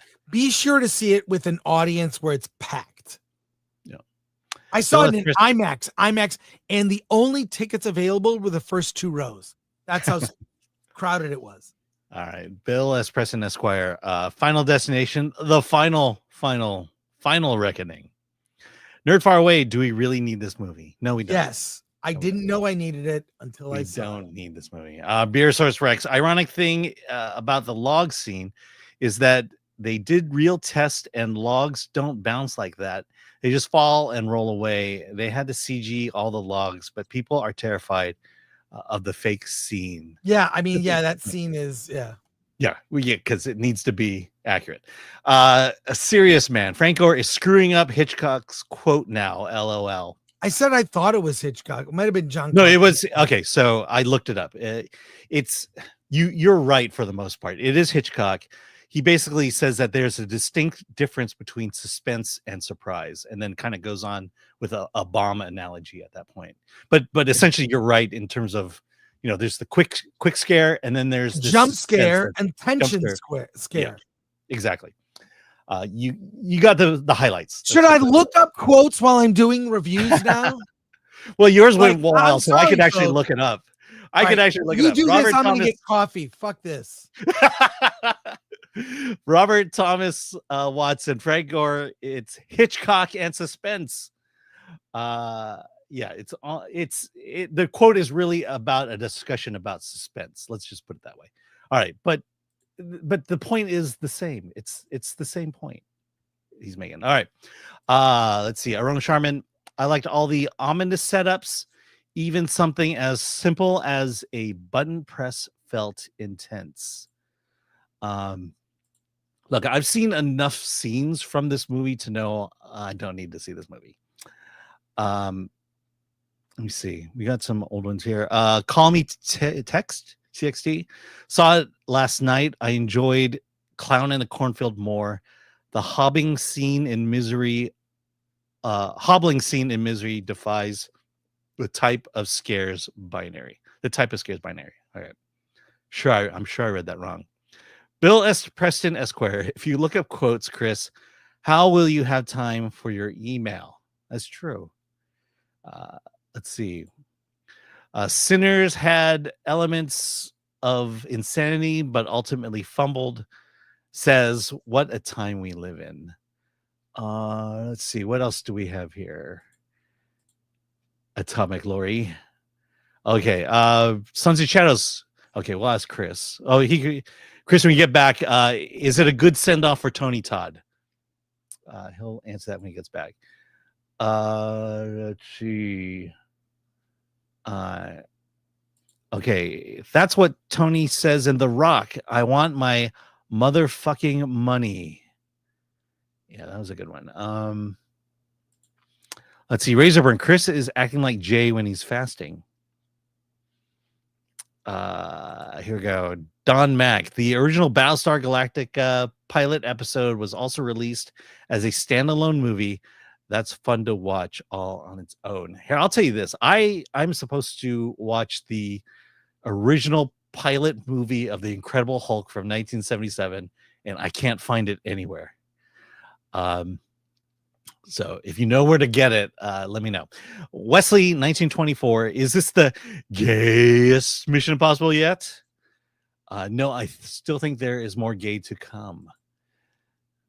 Let's see. Okay. D. Goodhart. By the way, Tony Todd is in some of the previous Final Destination movies. Yes. Also, we actually, if I'm not mistaken, we interviewed the creator of Final Destination a few months ago on the Film Threat channel, probably for some other horror film. So yeah, go to the Film Threat interview channel. Let me just unstar some of these real quick. Okay. Ron Enriquez, best in the series since the third. My only gripe with these films is that they are more enjoyable when there's the possibility that at least one will survive. R.I.P. Tony Todd. You mean everyone dies in the Final Destination movies? No. All right, Alan, should we review this? Oh, someone wanted to. So how was Tony Todd handled for his last movie? The Final send off is amazing. He got applause at the beginning and at the end of the scene. It was great. It was great. Okay, let's talk about. Okay, go ahead. Alan, tell me about Bound. All right. So Bound is a very independent film. It played at the Newport Beach Film Festival. We actually talked to the filmmakers there at Cocktail Hour. It's on Apple Plus now. That's how you can see it. But like I said, there are standards that we uphold for big studio films and for indie studio films. And this one is actually a film that really pushes the boundaries of drama and thrillers for an indie film, and that's why I'm recommending this movie. Stars Alexandra Faye Sahedian as Bella. She's a young woman who is suffering from PTSD from abuse. She has just been kicked out by her stepfather at the behest of her mother, who is also being abused. She's trying to run away and take her mother with her. Mother won't go. She runs off to New York City, where she lives as a homeless person. She finagles her way into a coffee shop where she gets a job from a veteran, a PTSD veteran. She meets an undocumented worker who is also works at one of the coffee shops with her. And of course, there's the gay friend. And this movie really is about the trauma we've experienced in our lives and how we as people work together to help work our way through it. And that's kind of what this movie does. It's a very action thrillery, takes that kind of point of view with the trauma. What I like about this movie the most, especially as an indie film, is we have 4 very well-defined characters that are not defined by their identity. For example, yeah, she's undocumented, but that's not her character. Yes, he's gay, but it's not about him being gay. Yes, he's a PTSD veteran. It's not about this. This is just 4 well-written, well-developed characters working together to tell a very indie drama. And Chris, you always talk about varying your diet. This is just one of those movies that Hollywood wouldn't make because it doesn't fit the stereotypes, and yet it is decidedly its own film and tells its own very unique story, and highly recommended. It's on Apple Plus, so go and see Bound. All right, you recommend it. I recommend it. That's great. Let's go to some comments. This Bound is not a lesbian movie. No, not like the classic. Yes, and Patrick, I'm sorry, but the title is taken. Yeah, these one-word titles. Oh. Yeah. What other movie do you have to review, Alan? Let's see. Oh, yeah. The last one I have here is where to go? Sister Midnight. Let me grab my notes. Okay. If we could set up Sister Midnight. Okay, so Sister Midnight is in theaters now. You can actually see it at any theater you are near with that generally plays international films. This one comes from India. The story is about a newlywed couple, Uma and Gopal. It's mostly about Uma, but this is an arranged marriage. And right from the start, we see them just at the end of their wedding. They're at their home, and they essentially don't know what to do with each other. Gopal's really not interested in her. Uma, she realizes she's in this arranged marriage, but is willing to go through with the consummation of it, but he kind of resists it. They're just not, these two people are just not prepared to be married. He has no kitchen. She has no job. And so she doesn't know what to do during the day. He goes off, does his job, then goes drinking with his friends, comes back late at night, and they just basically exist together. And the first half of the movie kind of works through all of that, just trying to tolerate one another. She insists that, look, we're married. Why don't we go somewhere? And they go on a 13-hour bus trip to the beach, not realizing it was going to take 13 hours. And so by the time they get to the beach, they have to come back because it's another 13 hours back. It's just weird that way. Excuse me. So the first half of this movie is just this tension between these two people who are thrown together, and they make little attempts to get to know one another, to break things down, and then finally they consummate the marriage. And it's at that point this movie goes off the rails, and I can't tell you what happens then. But this movie is kind of this dark comedy leading into it about a couple trying to deal with an arranged marriage, and then it goes nuts. It goes crazy. Things get dark. We enter a little bit of body humor here and there. There's one thing about this movie that I rarely ever see in an Indian film, and that's boobs. There are boobs in this movie. Wow. And so, I always, for me, I like this movie. It personally hit, the big points of things I'm looking for in a comedy, just kind of going out there, going over the late to, and then this situation that goes out of hand, and then boobs. And so highly recommend this movie. Not highly recommend. I recommend this movie. It is an Indian film, so you're going to do a little bit of reading. But again, another film to kind of vary your diet of films this weekend, because there ain't a whole lot of movies coming out this weekend. Well, I'll say I really love this poster. That's what stood out to me. Do you know what movie this poster was inspired by? What? Taxi Driver. If you look at the poster for Taxi Driver, this is kind of a take on that. Oh, okay. The original Taxi Driver. Yeah, there are kind of elements of that, definitely. In the background, there are goats. There are CGI goats in the movie, and they're hilarious. There's CGI animals in this movie, and it is hilarious. She has to slaughter one, by the way. That's crazy. Let's go to, so you recommend it? I recommend it. Cool. All right, let's go to comments here. We have one comment. Oh, Single Guy Cooking. Is this dubbed, subbed, or in English? It's subbed. I'm sorry. It's subbed, but there are, they speak English in it at times. Cool. Ooh, very generous super chat. Oh, yeah. From Mo Sizlak for $19.99. Thank you. Where does this Mission Impossible rank in the franchise? I would say mid to yeah. lower tier. Mid to lower tier. The worst one to me is 2. Mission Impossible 2, where they have the final battle on the beach. Makes no sense. It's very anticlimactic. But maybe I would say it's the last of the best. The last of the best. That makes sense. Yeah. But thank you, Mo. Very generous. Yeah. All right. It's Friday, and I have a treat. Alan doesn't know anything about this. This is a surprise interview.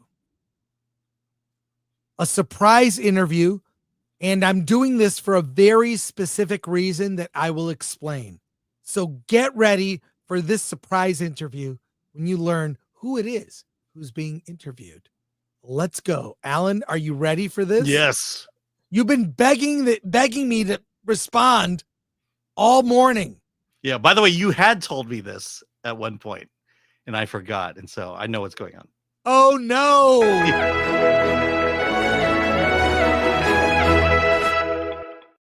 Welcome to the show, Hudson Chen. Hello. Chen. Hey, Hudson, how you doing today?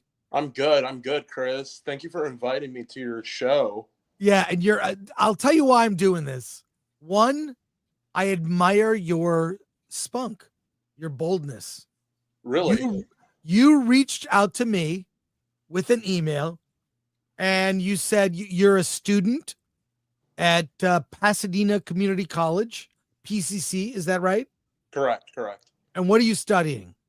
I started off as a history major, but as I got more into movies, maybe not modern movies, but older movies, I learned that I really, really like film history and just movies as a whole, filmmaking.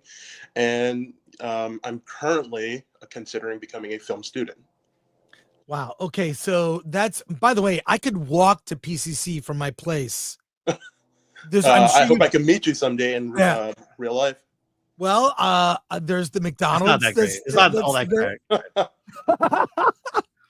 But and by the look, way, for the chat, no, this is not my son. So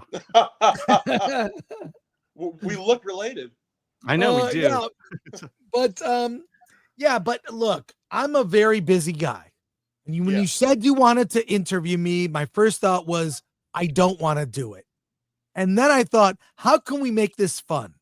I would like to meet one of the students that is considering studying film, and you can live together. There's about 2,000 people watching us live. You can ask me your questions. I'll endeavor to answer. Alan may have some great things to add, right, Alan? Sure. Yeah, so, it's going to be a bit of a Q&A, if anything, for me.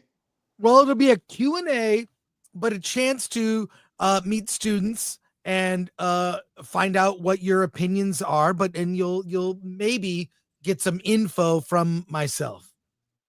Because look, the way things have gone today with getting Tom Hanks and Tom Cruise wrong, screwing up a quote from Alfred Hitchcock, I'm considering... Or getting the plot of a movie completely incorrect. Because I went to the bathroom. It wasn't the plot, one plot point. I'm considering quitting YouTube.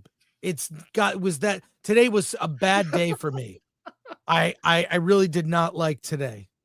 It's okay. We're all humans at the end of the day. It happens. Well, thank you for that. I appreciate it. So let's do this. Let's do this, Hudson. And it's good to meet you. Surprise interview by student Hudson Chen. And look, so you're considering film.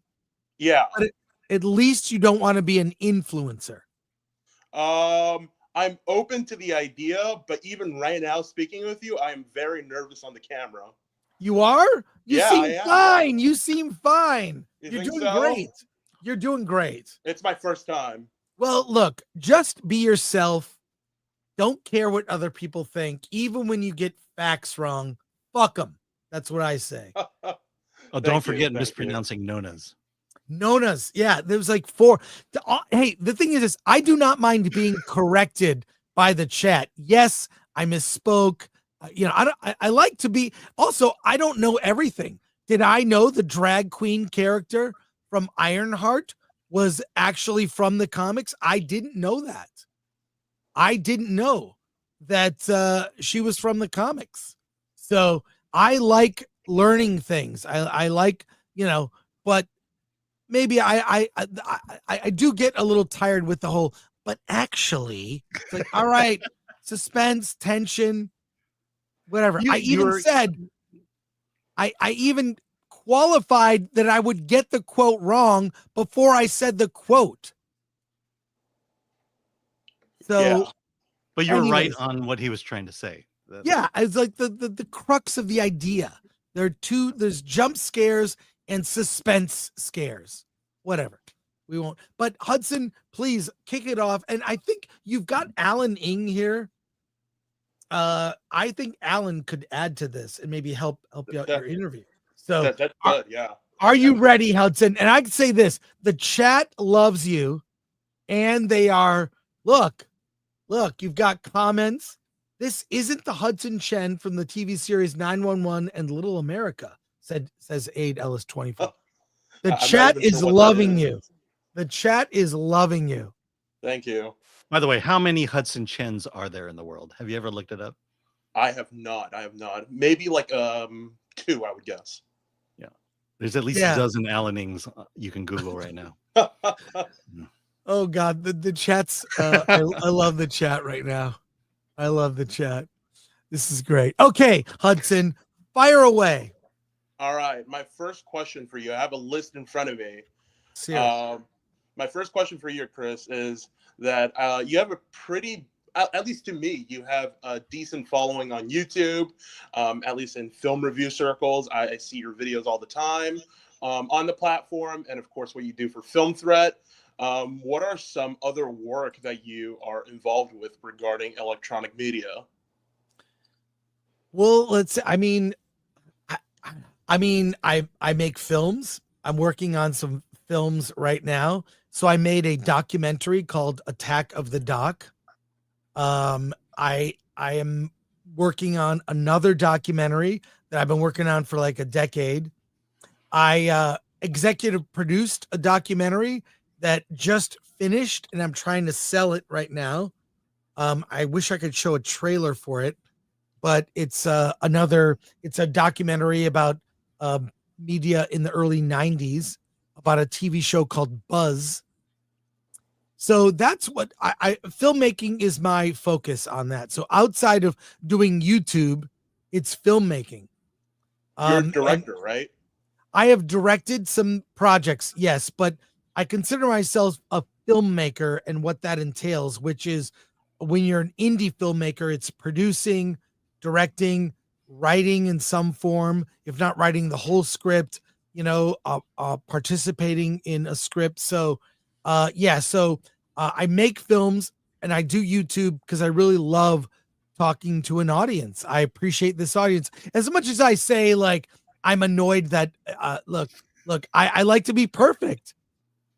Alan will. Yeah, you do. And no one is. And so when I do appreciate getting corrections or expanded knowledge from the chat.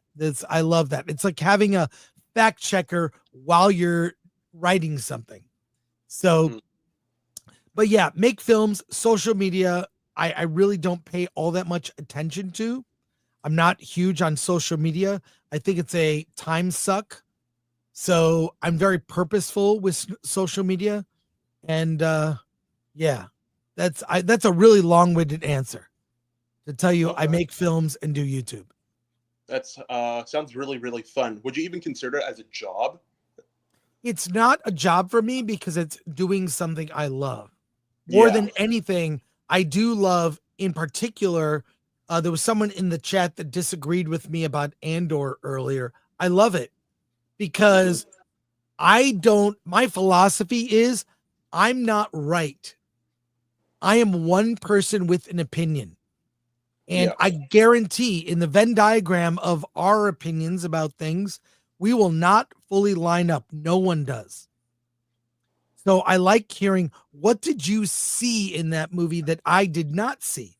And I've looked at movies differently after looking at someone else's opinion. I hope to sway others to see what I saw in the film. I like horror films. I tried to convince my colleague Alan Ng to go see the new Final Destination movie. He did not. He refused. I still think you would like it, Alan. No. It's very clever and funny. No, but I've seen enough of it. But and I consider everyone's opinion. I'm like, oh, that's interesting. I didn't see it that way. It was another YouTuber, Mauler, that made me kind of look at Andor differently. I began to appreciate it more. I still hold it's not worth a 20-hour story. It's like a 6 hours of story over 20 hours, but that's a whole discussion. That's also how I feel about television shows. That's why I don't watch too many. Yeah. I agree with the opinion that you had on making it into films because I would sit through them. Mm-hmm. Yeah, it's just be open to other people's experiences and other opinions, and you'll do great. The worst thing is when I have dealt with people like this. I'm thinking of a very specific person right now who thinks that only their opinion is the right one. I think a part of it is also how you present the opinion, right? Right. I'm looking to open your mind, not change it, because my opinion does not invalidate your opinion. Does that make sense? Absolutely, yeah. And I feel that there's a weird, especially with young people, which I see you kind of have a little bit of facial hair. Yeah. So you're yeah. young. You're a young man. Correct. And, I'm only 22. Well, there you go. You're a baby, in my opinion. And that's how my beard looked when I was 22. And but the point is that I see a sad exchanges on social media where people think that someone else's opinion means they are wrong, and there's this desire to be like, I'm right, I want to be right, and that's not the best way to be. It's like, just be open, and my opinion does not invalidate yours, and I subscribe to that. Why'd you make us bigger, Alan? I didn't. Okay. Maybe I hit a button by mistake. It's okay. It's all right. All right, there you go. It's all good. But yeah, so keep that in mind. And that way you can be open. You can hear all kinds of views, and you're still, your mind may be changed, but you're not swayed by other opinions. Also not swayed necessarily by propaganda. There's a lot of propaganda on social media, and propaganda in the form of advertising, in the form of various ends of the news spectrum, wherever. And I think get a lot of views, form your own opinion. Yeah, I completely agree with you, Chris. I think that's one thing I really like about your channel and just about you in general, that disagreement is a great thing. Well, one thing I don't like about my channel is getting things wrong. When I get things wrong. When I doing get it things 4 wrong, time in one show. Yeah, there's my track. Dude, I slept like 3 hours last night. I don't know why. It was not a good whatever. Anyways, so I'm a little, I can't, the Tom Hanks one, that was a total. It's funny. I thought you were trying to make a point by calling him Tom Hanks. That was, I thought it was a joke. Yes. Well, there you go. Yeah.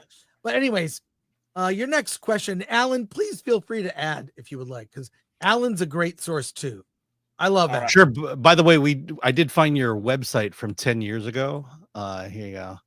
I mean, that's totally you. No, is that's that not me. you? Yeah, that's got to be you. Look at that.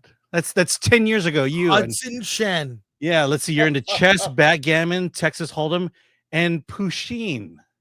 Do you have an affinity? You still for love Pusheen? No, I have no clue what this is. This is slander.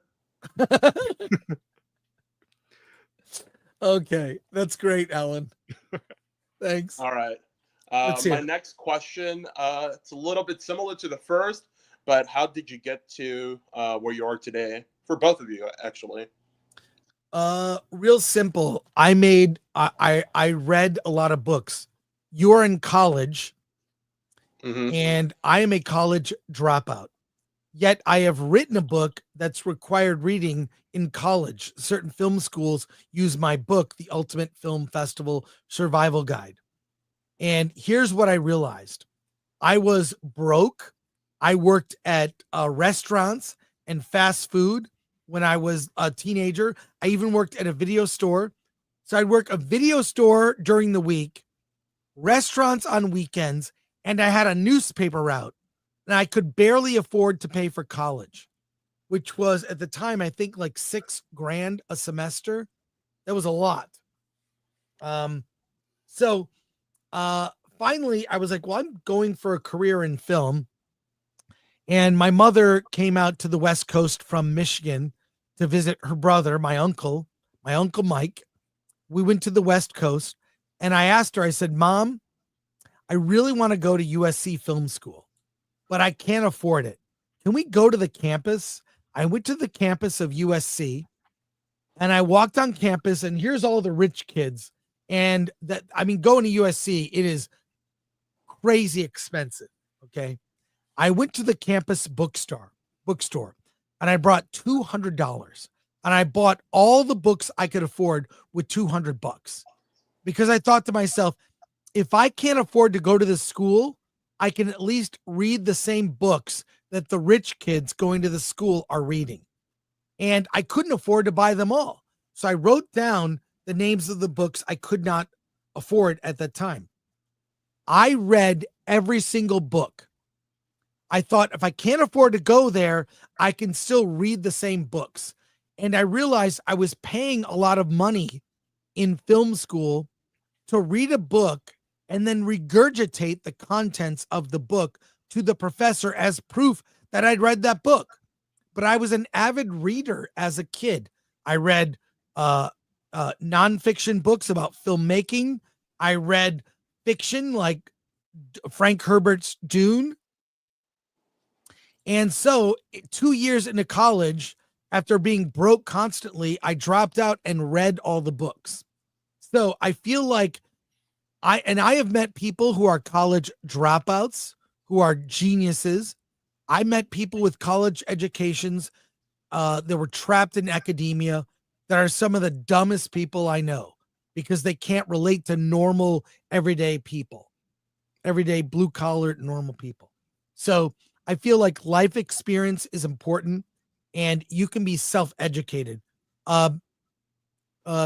Quick fact you may not know. Quentin Tarantino dropped out of school in the 8th grade. He is a brilliant writer. His film scripts, when you read them, are like poetry. One thing about Quentin, he can't spell to save his life, but that's it. Yeah, I've heard of that story. Yeah. But he dropped out in 8th grade, and Woody Allen went to school, whatever you think of Woody Allen. He went to college for philosophy, not even film. And he applied that to his filmmaking. So I'm a believer in being self-educated. If you're interested in something, you will soak up knowledge. You'll read books, you'll listen to podcasts, you'll listen to DVD commentary, and learn about film. And that to me is the best education because you're never done. When you get out of school, you should still be learning. You should still be reading books, listening to podcasts. Steven Spielberg famously watches movies all the time. He wants to know what's happening. And he's a master storyteller.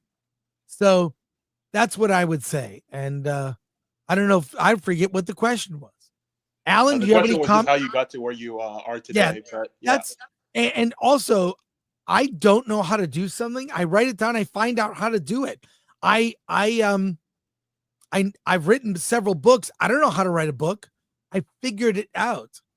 And how I did that was real simple. I did math. Most books are between 50 and 60,000 words. Now you post on social media, right? Not too much, no. Not too much. Okay. I realized, good for you. Yeah, good for you. It's a waste of time. And I realized, like, if it is 50,000 words for a book and I write 1,000 words a day, I can write a book in 50 days. If I write a minimum of 1,000 words a day. So I wrote a detailed outline, and then every day I would get up at 5 a.m. I would write until 8 or 9 a.m. and I would write a minimum of 1,000 words. Some days I'd write 3,000 words. And in a month or two, I would have enough material for a book. Many of us get in big fights online on Facebook, wherever. I've seen people do these long diatribes in the comments section, very angry, fighting with people. You could direct that energy towards a long-term project. So everything I've ever done, I began not knowing how to do it, and I came up with a process. No one writes a book. You write a sentence, then a paragraph, then a page, then 1,000 words. You write a small part of a big thing. You don't get in shape on day one. You start by walking a mile, then 5 miles, then 10 miles.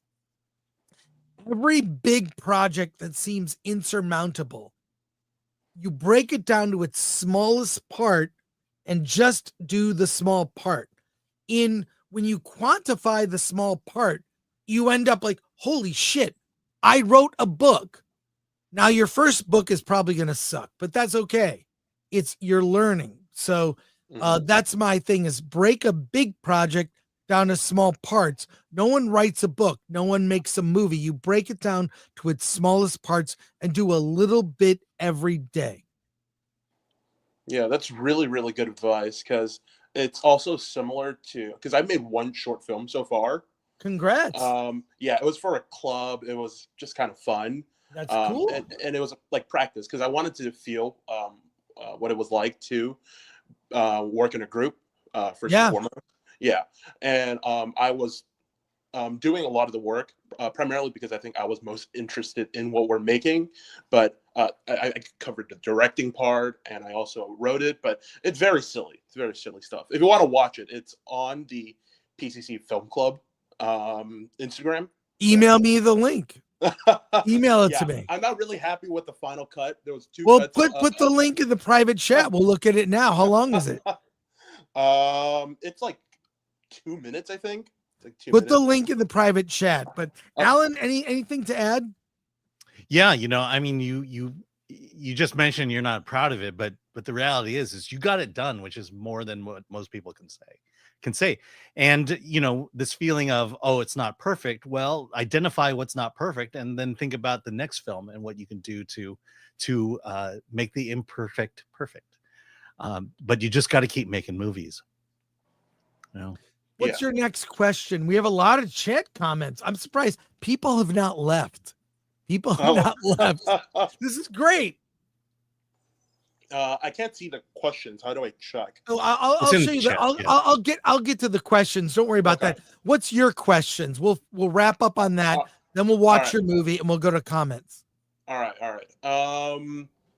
Okay, so my next question here is, has the internet and social media in any way changed the way you approach your reviews? Oh, that's a good question. It has, in the sense that I try to, it's really difficult to express a complex idea in a short number of words. And I feel like social media is good practice for expressing yourself quickly. So I do try to condense and try to speak more broadly about films, especially when I talk about indie movies, because I really want people to diversify their media diet. If you only watch Disney, Marvel, and Star Wars movies, that's not a good diet of film. You need to diversify your media diet with watching smaller movies, everything from Troma, Full Moon Entertainment, to low budget horror, to foreign cinema, Indian movies, Korean films, whatnot. So I say my whole mission, my whole not so secret agenda is go see the big movies. Sure, everyone does, but consider once a week, maybe checking out some smaller indie film so you can have an appreciation for other types of stuff out there, because mainstream movies are in general the same kind of slop, but indie movies offer an opportunity to see something different and in some ways more profound. Alan, any thoughts? I try to stay away from it when it comes to my opinions about a movie, because I try not to get swayed by reading something and thinking, oh yeah, I want to have my opinion about it. And so I kind of take that approach to social media. It's a great way. It's a great way to get your thoughts out there onto open. It's also a great networking platform.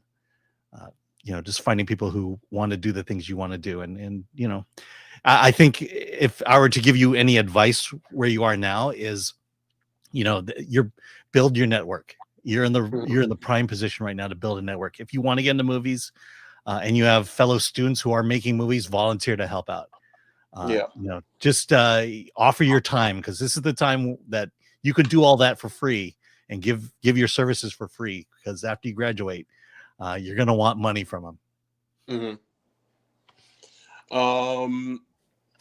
So let's say if you try to make an independent film or even start a YouTube channel of your own, what's some advice you would give them beyond just like networking? I'm assuming a lot of it is just dedication and time. Yeah, I would fail a lot, and it never stops. I failed today. I failed my audience. I wasn't awake enough. I was tired. Oh, poor Chris. I had enough coffee. Hey, no one will beat me up more than myself. But I would say failure is the best teacher, which is oddly, it's the lesson of The Last Jedi. You just need to fail. So keep doing it, fail, and be critical of yourself. It's the only way you get better. So, and then also, if you can appear on other people's shows, that helps up your game. And just keep doing it. Do it. Don't worry. And then every time you do it, look for one way to improve. I mean, Alan and I have been doing this for 3 years, and Alan finally got a good mic. He sounds great. Yes. Alan's got a great voice, but he sounds great. We love it. So it's like every time you do it, go, oh, well, what can I do to improve? So I changed my lighting, my set, every day. It's like, well, we should try to do this better. So how we got to where we are is every day we kind of look at how can we improve what we do and make it better. And it'll never be perfect, but it's also, I think, part of the charm of doing this is it's not perfect. People are tired of the overproduced TV where everything is perfect. People are too cautious. It's rough and tumble here. We make mistakes on the fly. Obviously today, a huge number of mistakes. Oh, poor Chris. More than I usually allow myself. Oh. But you just move on and correct yourself in the moment, and don't be afraid to fail. It's okay. Yeah. And then my next question here is, what do you think is the biggest challenge facing independent filmmakers, independent reviewers, just in general? Making money. Yeah. It's really difficult to make money. So I would say that it's a hobby until you're making money enough to live on. And it might be a hobby for a decade. It was John Waters who said in a quote, I'm going to paraphrase it, try to do something for 10 years. If you see no success after 10 years, you might consider something else. But you need to try for a decade toward your goal. And then if you begin to see success, then you're on the right path. But you can't try for a year and then go, I tried, I'm not going to make it. No, it's your hobby for a decade. And then when you begin to see some level of success, I got paid for this, I made this contact, hey, so-and-so liked my movie, then, that gives you fuel to keep going. But this is not a job for me. This is my purpose. So I think I will never retire. I mean, Paul Chato is in his 70s. He has a YouTube channel. He's still doing it. I don't think I'll ever retire. I'll just keep doing this, and I might do YouTube less because I've got some film projects that are going to require me to take some time off from YouTube. I'm trying to work on that.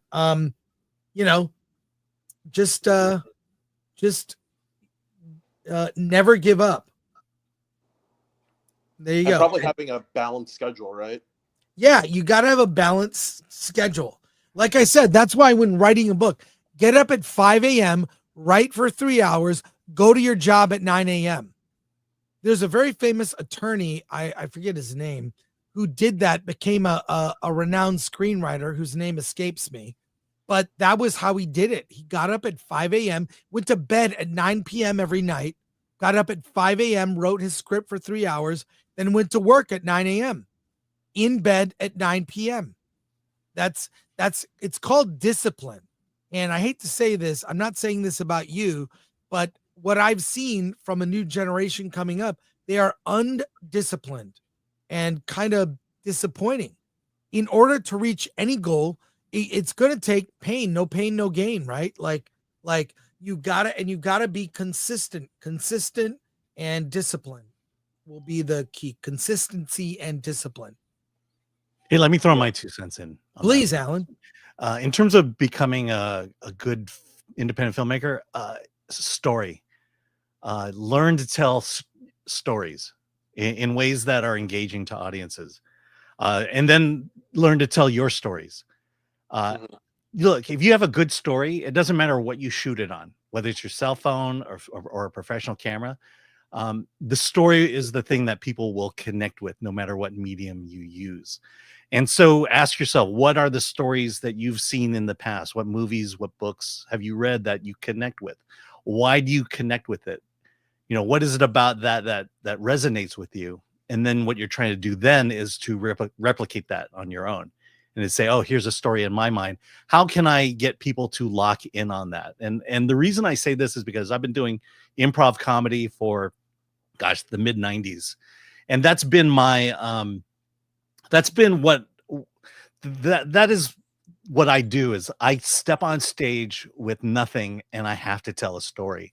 And over the years, over the decades of doing that, I've just learned these are the stories that I connect with, and I think the audience will connect with it.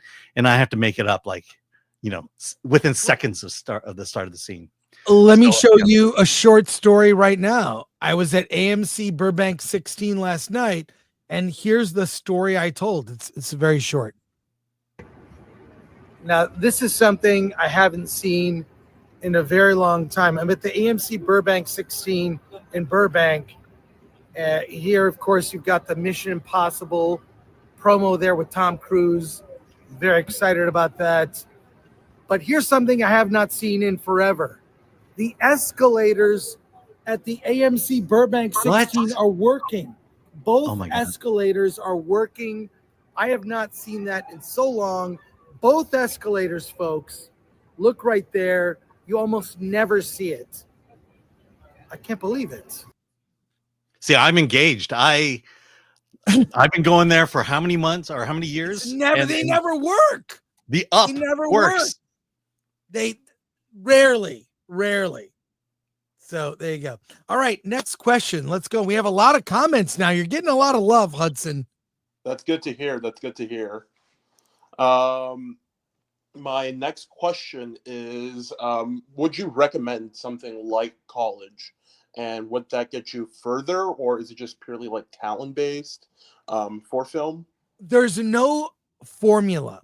You can go to college and get the degree in film and never make a movie. Mm-hmm.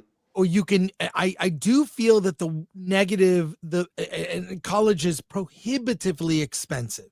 And also I've done a lot of hiring in my time. So my story, college dropout, self-educated. But if you don't have the drive, it doesn't even matter. And I'm told teachers are teaching high school students that don't know how to write sentences, that are incapable of reading an entire book front to back, not Cliff Notes, not Chat GPT, give me the summary of Shakespeare's whatever, like actually reading the thing. And they're not disciplined. And we're losing that. Technology has made us dumber. So I think college is good for connections. You meet people, and it's good for the social aspect if you can afford it. And you may find people that you'll end up working with later in your career. What it's not good at is creating this bubble of academia where you learn the way people talk to each other in college is not how people really interact in real life, right? I mean, I organically have like a very diverse group of friends, but it's only because we all like movies. That's the one thing all my friends have in common is like, I love film. You love film. You love comics. Let's talk about that, But people think about diversity in kind of a weird way that I think is not authentic. But it really just you connect with people, through things that you like. So I think college is good for meeting people, connections, but it teaches you bad habits in terms of not teaching you ways of communicating that people don't actually do in real life. Like, I could go on, but this is how you should do it, and then they'll tell you how you should tell your story, what's in your story, you can't say that, you can't do this. That's the worst thing college could do, is to tell you what not to do or what you should do. Also, I live near Dodge College, Chapman University, and yeah, here's an interview with if you unblock that ad, an interview with Graham Sibley. I put in the chat, but the people I've talked to who have gone to film school, number one response to that question is why did you go, or what is the best thing you got out of college? And it was always connections. It was always the people that you surrounded yourself with. You know, when you go to film school, they make you make a movie, and everyone works on everyone else's movie. And what you're doing is you're building that network by doing that. And so when one person breaks out and gets a real job, oftentimes they'll go back to their college friends and say, hey, you know, hey, I need someone to do this or someone to do that. And it's just a way to help each other out and get each other to find their first gig. You know, a rising tide lifts all boats. That's essentially what's happening when you go to college. Rarely does anyone ever talk about the class they took or the teacher that they had. It's always about their fellow students and building that connection. And Alan put the link in the private chat. The story on the Film Threat website is being a working actor in independent film with Graham Sibley. That is the interview from 2020. So are we wrapping up? Because you have a lot of questions. No, that was my final question on the list, because there was a lot of crossovers, and you guys kind of nailed some of the rest of the questions that I had on the list. Oh, also. thanks. Yeah. Okay. Hey, let's go. Can you read this here? Can you read that? Can the new Alan read super chats? From BMO Better. BMO Better. Thanks, BMO. Would you like to read them? Where do I find them? Can you see them? Can you see them? Because he's on his phone. He's on his phone. That's my only thing. Yeah, you can read them, obviously. Let's start from the top. You ready? Okay. Sure. From Wrong Bad career, bro. I don't. From Bad Mash. Read the person's exactly name. Shooting to be a director or like something that sophisticated by any means, but just somewhere in film, because it is my passion. Yeah. There are a lot of jobs in film. Read this one. Help him, Alan, if you need help. Okay, from Krog Based for 20 Swedish krona. Can you read the comment? Logan's hold hand posters, copies of Schindler's List. I don't know what that means, but I'm not sure what that means either. The Brujo for 10 Australian. If you guys do meet up at McDonald's one day, the ice cream cones are on me, Hudson and Chris. Thanks. Better yet, go to meet at Dairy Queen. Yeah, meet at Dairy Queen. Is there a Dairy Queen around? Not in Pasadena. There's one in Burbank. From 200 Watt Studios for 2. Be careful of Honey producers. Yeah. Honey producers. Honey. Yes. Let's see. Bill Buttlicker for 40. I think that's rupees. Be Michael Scott and make your own threat level midnight. Yeah. Michael Scarn. Yeah. ADL 1992. Recent film school grad here. I fear I'm permanently screwed. Any advice? Probably not from me. Well, I will say that everyone wants to be the director. There are so many other jobs in film. So I would make a movie, any movie at this point, and look for other people to collaborate with. Filmmaking is a team sport. That's important to know. It's a team sport. The quarterback, you might consider the director. The wide receivers are like your actors because they like to showboat. The producer is like the coach, orchestrating everything. So remember, filmmaking is a team sport. Yeah. Also, Hollywood is not the dream. No one is going to come and save you. So you've got to do it on your own, and you got to figure it out, especially from the beginning here. Yeah. ADL is 24. Does Hudson want to be a director, a producer, DOP? What side of the filmmaking process does he want to pursue? I I'm not really sure because right now I'm just learning, of course. I guess one of the more interesting things that I'm trying to do right now is just study movies, just watching a lot of media in general. I'm currently going through a lot of old classics. So yeah. That's What are great. you looking for when you say study the classics? What are you looking for? What do you just what like do you what study? makes a movie great, and just also what I like, what I would want to make if I were to make something. Inspiration, I guess, in a sense. Okay, good. Krogbase for 50 Swedish krona. Thank you so much for reading my chat, kid. Pursue your dreams. Also, Wolverine, Logan poster, Schindler's List poster, holding hands, hands things. I didn't know that. Oh my gosh! That's So right. the Logan poster and the Schindler's List poster are the same. Yeah, posters rip off from each other. The concepts for posters are a lot of rip-offs. So that's crazy. I love your spunk. From ADL something completely different in the UK. I love your spunk. Yeah. X-Ray Girl's brother. Yeah. From Davina Duckworth. Well, Yeah. I'm not sure about that, but there we go. Hudson, you did a great job. I'm giving you an A++. Plus, you rolled with the punches. You showed up. I said, you got to be on camera. We want to see you. Yeah. You asked good questions, and I gave long-winded answers. I'm going to apologize for that. But you could probably distill my answer into very short thoughts, but I hope it helps you. Yeah. And I hope you get college credit for doing this. So yeah. You getting college credit? Yeah. Good. Well, email me back. Let me know if you got an A. Yeah, I also sent you the short film in your email if you're interested in watching it. Oh, really? Yeah. Well, how short is it? It's like 2 minutes, I believe. Okay. Oh, I don't have access to that email account on this computer. I don't think. If you could, if there's any way you could put in the chat, we could put in the private chat. Put the link in the private chat. Yeah. So he's 1 second. Sure. Yeah.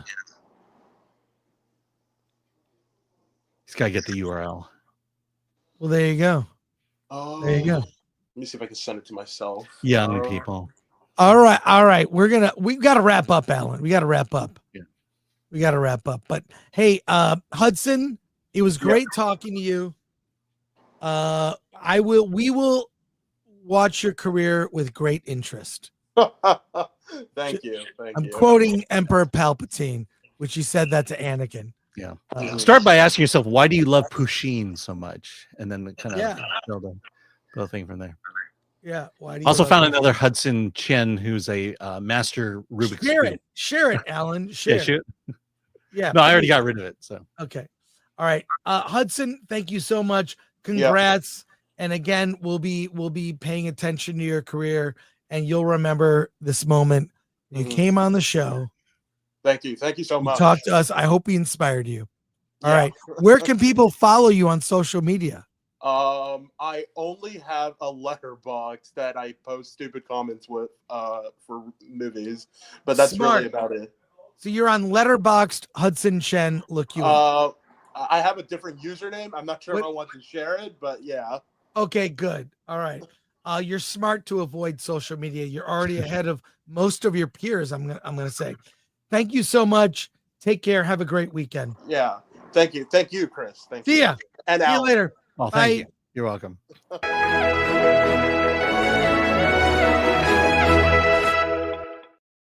Well, there we go. Yeah. That was fun.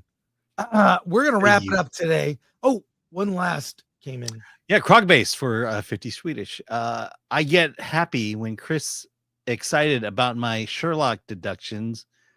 When in Coffee Table, Maine look like Jesus, Carrie's table upstairs like Jesus cross. Oh, yeah. I love observations about film.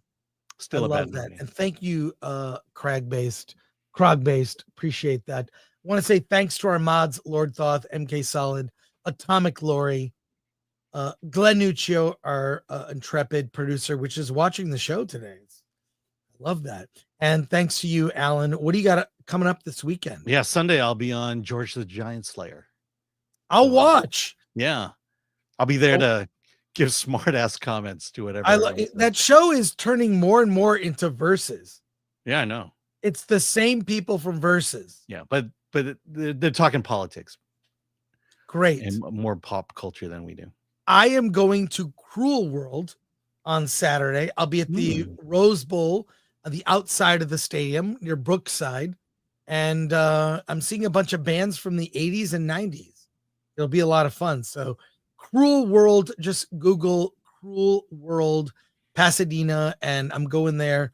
Should be a lot of fun. And today I'm going to Costco. Oh, and tomorrow I'm seeing Kiki's Delivery Service in Orange. Oh, that's great. Yeah. That's great. Awesome. Thank you so much. It was a fun show today. Everyone else had fun except for me. Just 4 mistakes. Come on. I've done one. Oh, that's more mistakes than I allow myself. That's I'll make a mistake or misspeak every episode. It's live, whatever. We embrace it, but that's not good.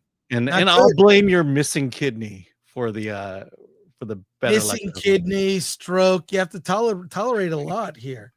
So truly appreciate it, everybody. Have a great weekend. Thank you so much. See you Monday for Versus. Alan, let's get out of here.